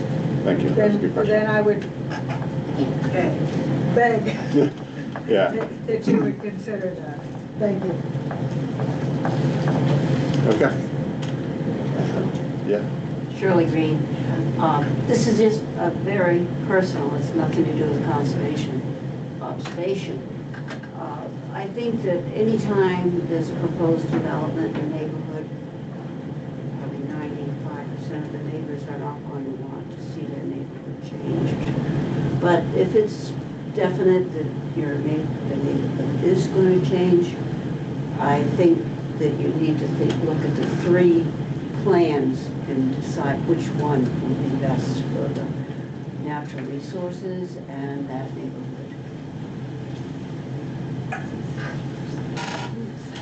Sure. Okay. If there's no more comments from the public, I'd like to close the public question part and open us up for discussion. I believe we need a motion on the floor in order for us to open discussion. Susan? Of the 3 choices, I think we need to open it first, is what he said. Yeah, Oh. we need a motion. oh, I'll motion to reopen the discussion portion of oh, I our, didn't. Well, know then we need you a could motion do to that. discuss, like, either approve or deny. oh, okay. I know it's getting late. We're all pretty tired. I'll make a motion to deny the variance as requested. Do we have a second? Sealy's second. Okay. So let me start by saying, I think you have done an outstanding job. I really do. I think you have answered all of our questions. You have gone above and beyond what is required, and I really appreciate that. This is not a reflection on the effort that you have made. I am not at all influenced by the other 2 alternatives. I don't think we're considering those right now. Our job is to look at what is in front of us, which is 38 units that you're asking for in the manner in which you have described. I am strongly moved by the fact that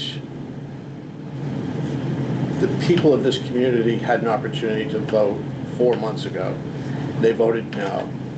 Will another opportunity come up in 7 months where perhaps the planning board will slice up that massive thing they asked us to consider and only the downtown, including your property, will be considered? I think that's probably the direction we're going to go.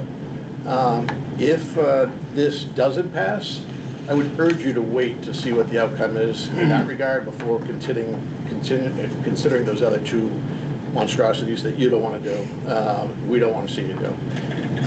I am prepared to go through each of the criteria and tell you where I fall in each of those, but I'll start with I'm going to be a no, unless my colleagues can convince me otherwise, but at this stage, I think I've heard a lot. Does anyone else want to say something on the introductory side before we go into the criteria? I do share I Dan's. think that of the 3 choices, the cottage choice is the best possible thing you could do for that land if it's going to be developed. That you get a neighborhood of moderately priced houses, because I don't think $500,000 is what they're going to cost. I think house values are going to change. I hope mine goes down. And I think it's a good plan. I think that Nicole's worried about next to her property line, you might consider changing those two big buildings to something smaller and that would look more like the neighborhood. But I think that we should grant this variance so that Mr. Grounds can continue with his plans. He's gonna have to come back to us, and he's gonna have to get permits from everybody in the world to go ahead with what he plans. So this is gonna continue to come up. Stopping him at this point would be a mistake. Tim, I think you have something you want to say? Yeah, I share Dan's concern about the number of units. It definitely weighs heavily on me, as well as I said in the last meeting, we literally just had a vote on this issue. And I think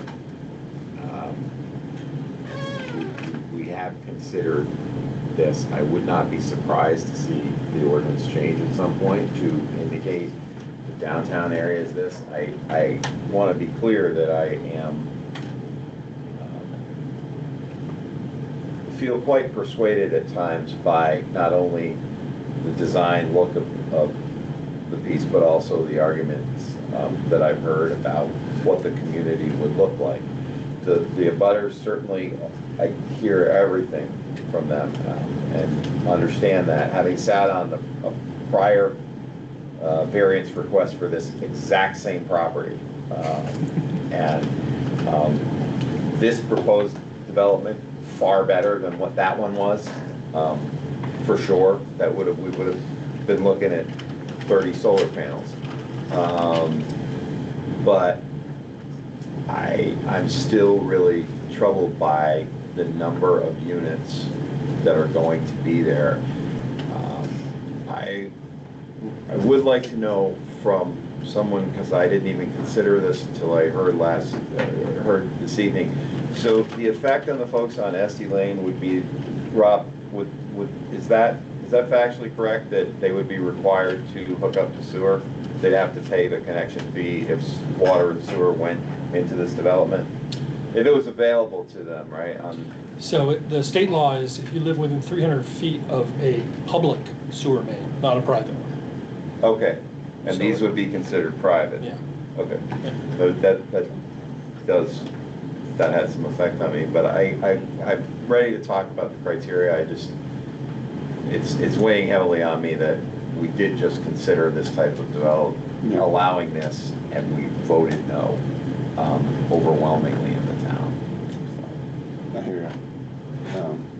I would just like to say that I'm sensitive to the fact that the town did vote against the zoning changes, but they were, as you said, quite a significant change, and I think there may have been a reaction that it was just too much change for them to swallow.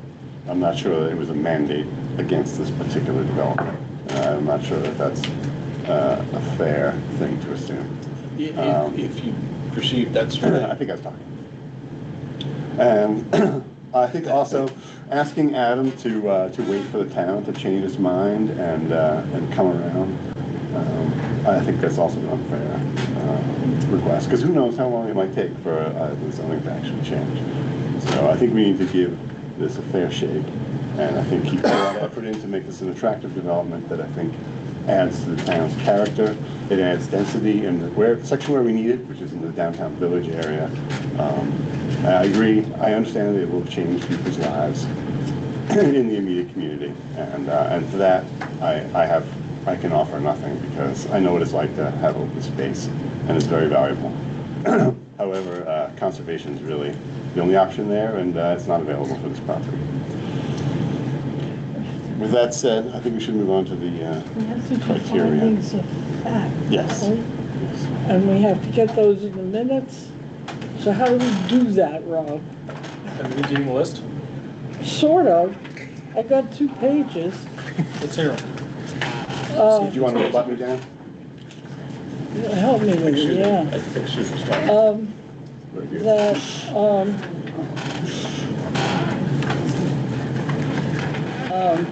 Adam Grounds went over the material to answer the ZBA's request, right? And that, then he introduced the variance that we, I haven't got this right. We asked him to get an appraiser and he couldn't find one. Right? Fact. And then the lawyer said that our ordinance should not be unduly confiscatory and could achieve substantial fairness. And then she said that the variance is supported by our ordinance. And then Adam said that the development will be built in phases over a couple of years. And then Seeley said the zoning ordinance does not support this development. And Tim said that harmonious development is important, and he thought that the livable area of 1,400 square feet is like the area of the other buildings Oh, around that, there. the That it was slightly harmonious, over that the halving. development would be harmonious. And then the residents spoke, and I think that most of the residents' speech is they are concerned about the density of development. And that's as far as I got. Are you suggesting all those things you just read would go into the findings of facts? I don't know, this has been such, I don't know totally.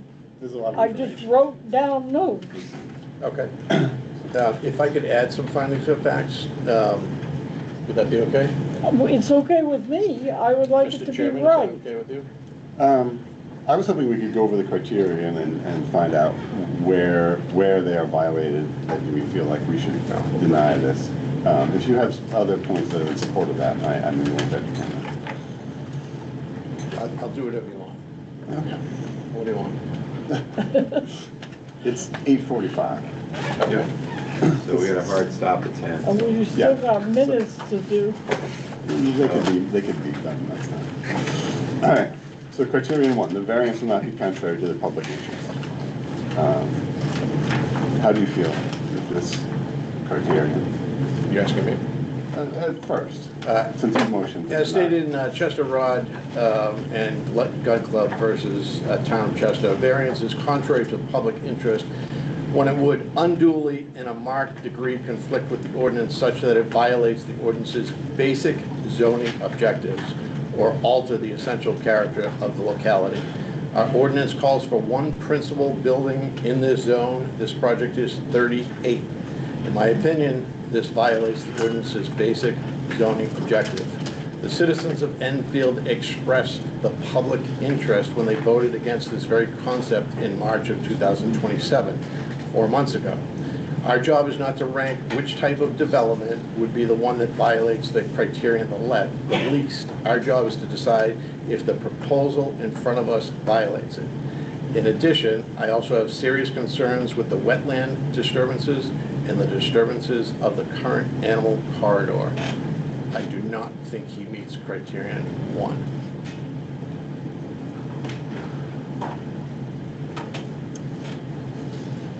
Anyone have a rebuttal? No rebuttal. I'd like to just add that whenever I'm looking at contrary to the public interest, I do consider the impact on the community. And I heard testimony from people who are abutters, community members, who all, I would say the vast majority of that testimony that I heard from people from the community was that it would be detrimental to them, and specifically, I think what I heard from the abutters is that it would be detrimental to them.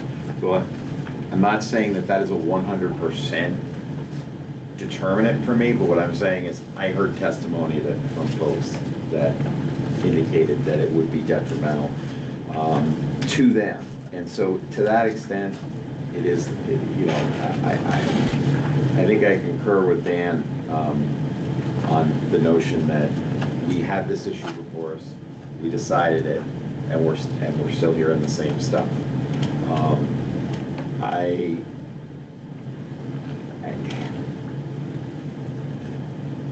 It's tough because it's not, I don't see a contrary interest. Like sometimes when we know something is going to cause a ridiculous amount of traffic, or if it creates a fire hazard, or those things, those are public interest to me. And I don't see any of that here, I will say. Like didn't hear anything. I don't know that, I think the fire issue is up to the fire department. It's certainly normal to be concerned about houses that are that close together and a fire, but that's the fire department's deal. I can't get past the fact that we have just a few months ago said we don't want this close together, this many houses. Am I able to comment at this point? I think that's fair. Correct me if I'm wrong, Dan. One of the statements I think you said was, or it's not our job to say which of the options violates the ordinance of police. The two other options, the way I was reading them, those are ones that don't even require, or they're within the ordinance, so that wouldn't necessarily be choosing whichever one violates at least. I think the way that this one's being proposed to us is mostly getting at the spirit of the ordinance, but more so than the ones that actually would fall under the ordinance itself. And from what I'm hearing from the abutters is that they're not opposed to development there per se, but the number of units that would be put in there. So I would personally think, or personally would propose that we should discuss more about maybe the number of primary dwelling units that could go into this space versus picking or just denying it outright, saying that it's too many because of how many, or because of what was presented to the planning board. I think I lost my train of thought, but I think we could discuss further about what would a reasonable number look like in here that would still get at the spirit of the ordinance to respect the feedback that we have heard from the abutters. Could I respond where I was addressed with this? Yeah, that's fine. Both other developments would require a special exception because of the wetlands. So that would have to come back to this board. So that's when I say the best of the worst, or the whichever way you want to say it. Yeah, I don't believe the large apartment building will not require a special exception. That's correct. It's only going to be on the eastern part of the property. I stand corrected. So you can just go back. Mr. Chair? Yes. I would just point out, nothing against you. I don't think you guys are in your deliberations now. I think it's just the voting members that are now deliberating. Okay. Well, we do have a voting member with a hand up. I want to go back to the zoning ordinance. Okay, we're discussing criteria one. And some of the other issues about variance. The zoning ordinance continues and is explicitly puts in there about the environment. Several places through the whole of the zoning ordinance. What we're doing here is taking really a small piece of land, 16 acres, and taking all the wetlands, changing everything on it. That's not what they're saying here. We were supposed to be protecting that. That land can be used, and people can build on it, but not 38 homes. I mean, that's, you guys, every person, anybody who has money, who wants to make money, can go out and buy the biggest wetland property for nothing and come in and say, well, I'm gonna put up 50 houses, you know? that, Yeah. you don't want to do that. I mean, You have to really think what we're doing here. And this town, we have to watch what we do for the lakes. We have to take care of the lakes. All right.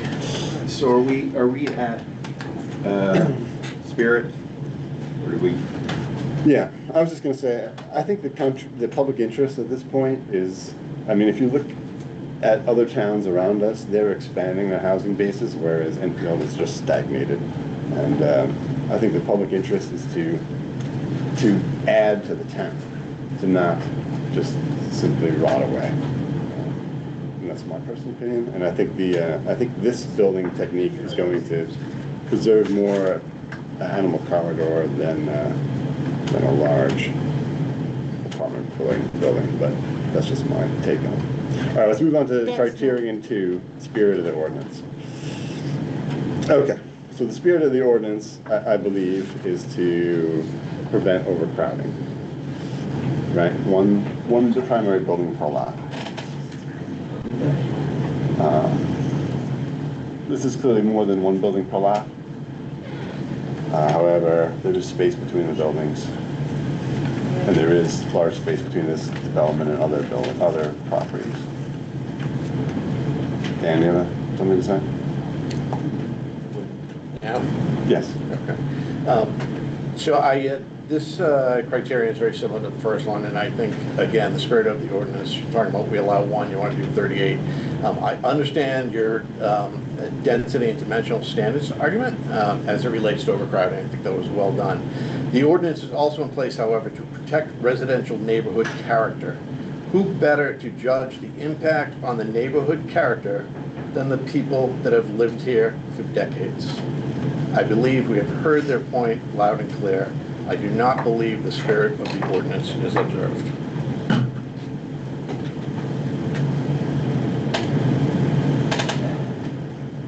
Okay.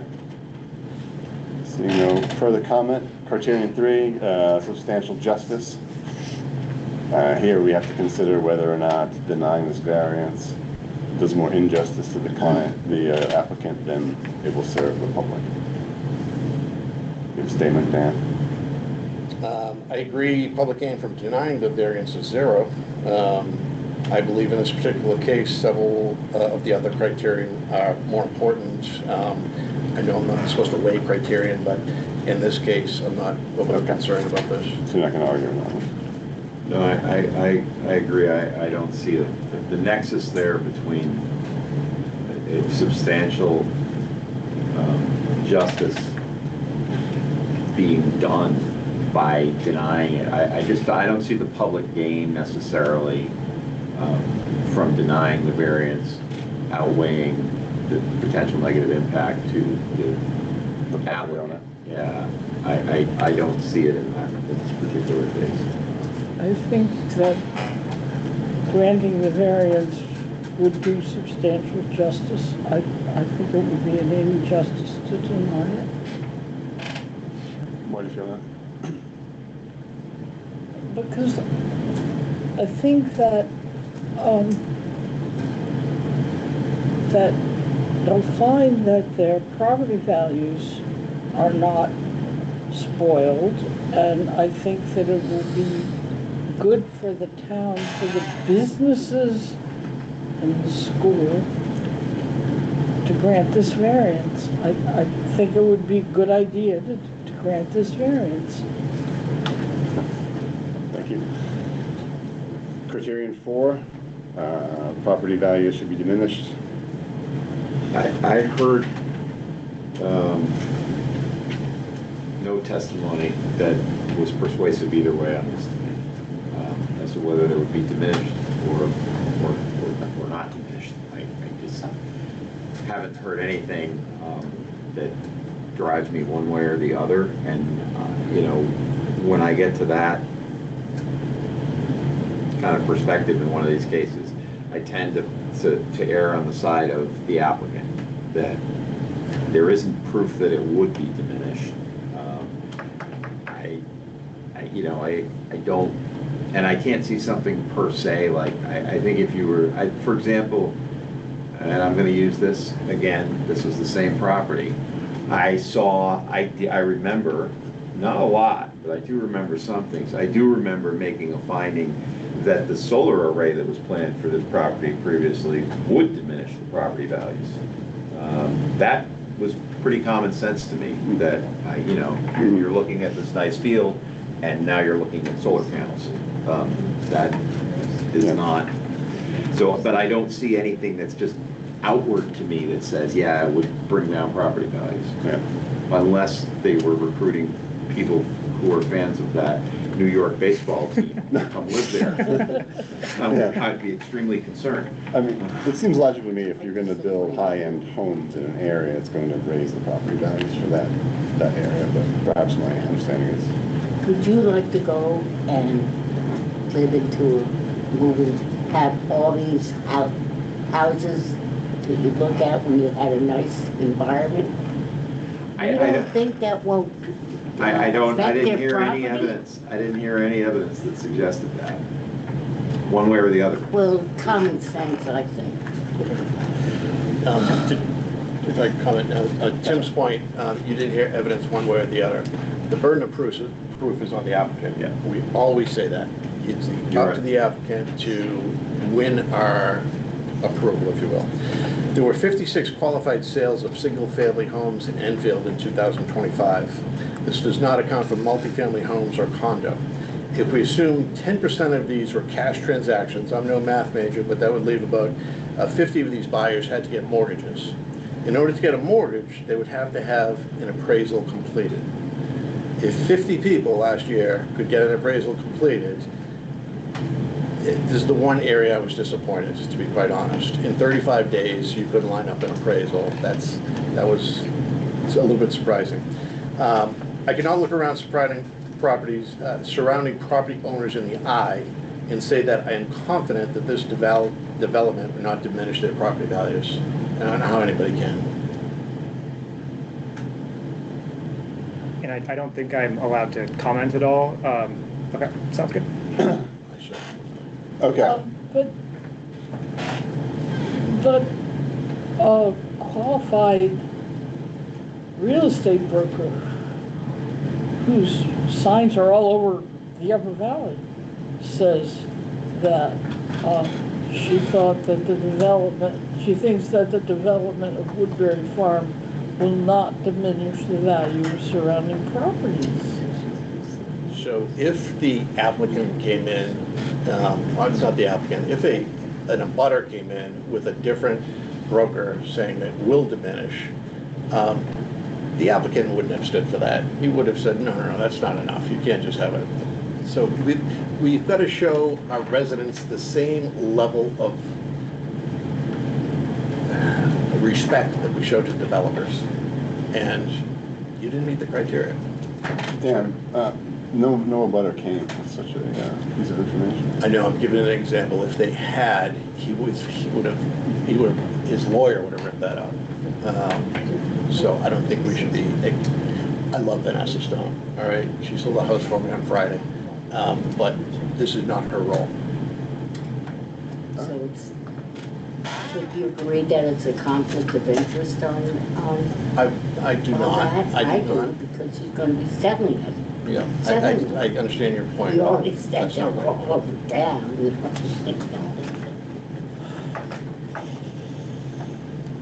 All right, the last criteria, hardship. The applicant has described the hardship in that the property is long and narrow and has wetlands cutting it in half, and that is the special feature that makes it difficult to do a standard subdivision. Do you argue with that? I do. The applicant has articulated two other options to build on this parcel. While the options presented may not be the applicant's preferred investment solutions, they are other options. It is the choice of the applicant to pursue this particular configuration due to business conditions. Therefore, it's not an unnecessary hardship.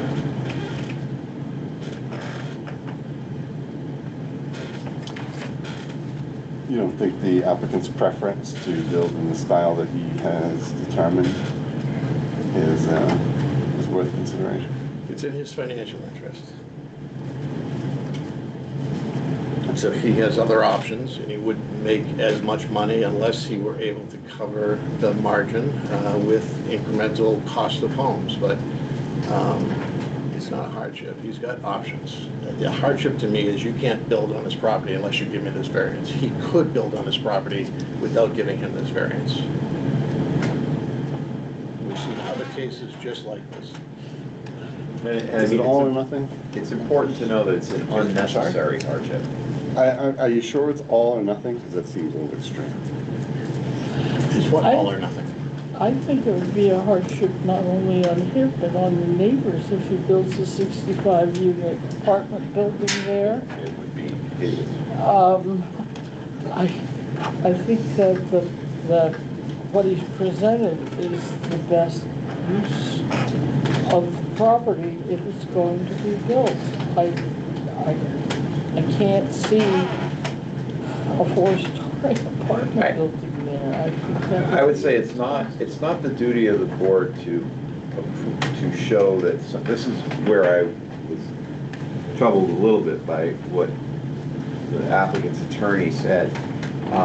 That the fair and substantial relationship is not necessarily, we have to justify denying you the ability to make the very most money you can make from doing it. That is not what it is. It is not that it's the most you can make. But if we're denying and we're saying, okay, there isn't, there is no fair and substantial relationship to this. I don't even know, by the way, for the record, whether or not the god-awful apartment complex or the standard subdivision would actually benefit more. You might make more money doing that. I don't know, but suffice to say, I don't think we're required to say that we maximize his financial gain from it, and I don't think. I think that it's reasonable to say people get to make the most of their land. Generally speaking, you make the best of it. But I don't think we necessarily have to look at a development and say, well, we do this, which is why, I come back to, I am troubled by the number of units. I would be less troubled with less units. I will only say that in that a lot of these other pieces, I would feel alleviated, right? If there's less units, I think that what I've heard is that there'd be less concerns from the abutters. If there were less units, the overall impact on wetlands, I think, would also be done. Would you consider the variance if we limited it to a fixed number of dwellings? Yeah, I mean, I'm always willing to hear whatever people have to say, but my overall concern really is this density is more than what we've really said we can live with in this town to begin with. And I want to say that there was absolutely wonderful presentation and all that top notch as far as this goes, but the number of units is just, it hits every single criteria when I go through this. I keep going, but it's not neat. Like, if it were less, would it impact me the same way? And I can honestly say it wouldn't. I mean, the ordinance does say that you can have quarter-acre zoning. Yep. In R1 if you're on sewer. So I mean, obviously the entire lot isn't buildable, but that would be upper bound of 64. Yeah. 64 lots. Obviously you have a road and so 38 is less than 64. What would be the difference if they use the land and built what he could build and build it to what part of the land that is good to build on instead of moving all, building wetlands and having to do this. I mean, not building wetlands, but use the land as it is, but without impacting the natural resources of the country. Which we need really Enfield not to do. Take it out of the ordinance then. You have to Yeah, that's not going to take this. All right. I think, You have a motion on the table. maybe So there we is a motion on the I think table. maybe we could do it. All right. I think it's time to vote on the motion on the table. Well, we gotta get, well, whatever, but where do we get the findings of fact in? We've been talking about the findings of fact. That was it. Well, we haven't labeled them. I think we're required to label them. All in favor to deny this variance? Say aye. Aye. Aye. All opposed? I'm opposed. Nay.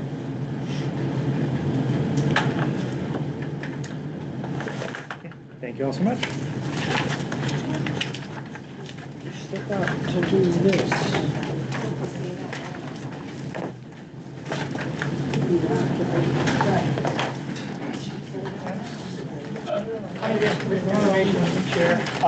Was that prior variance just denied? I apologize. The variance was just denied. No, it's, sorry. If anyone wants water, I have a bunch of water here that I don't really want to take, so help yourself, it's nice and cold. I hope It you're. was a 3-2 to deny. No, that's fine. No, no, I'm sorry. I said.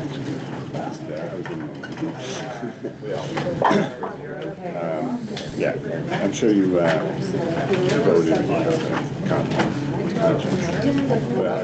We still got other stuff on the agenda. We can't go home. We can do whatever we want.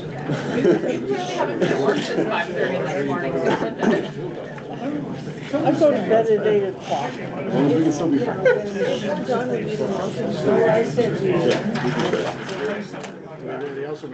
I'd like a motion to adjourn. I think Susie's gonna argue with me about it. Anyone second? All in favor? Motion to adjourn?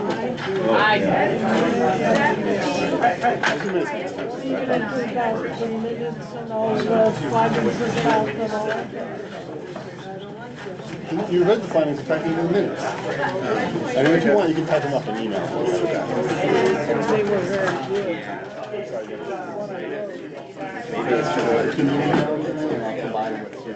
I'll get back to Rob tomorrow. We're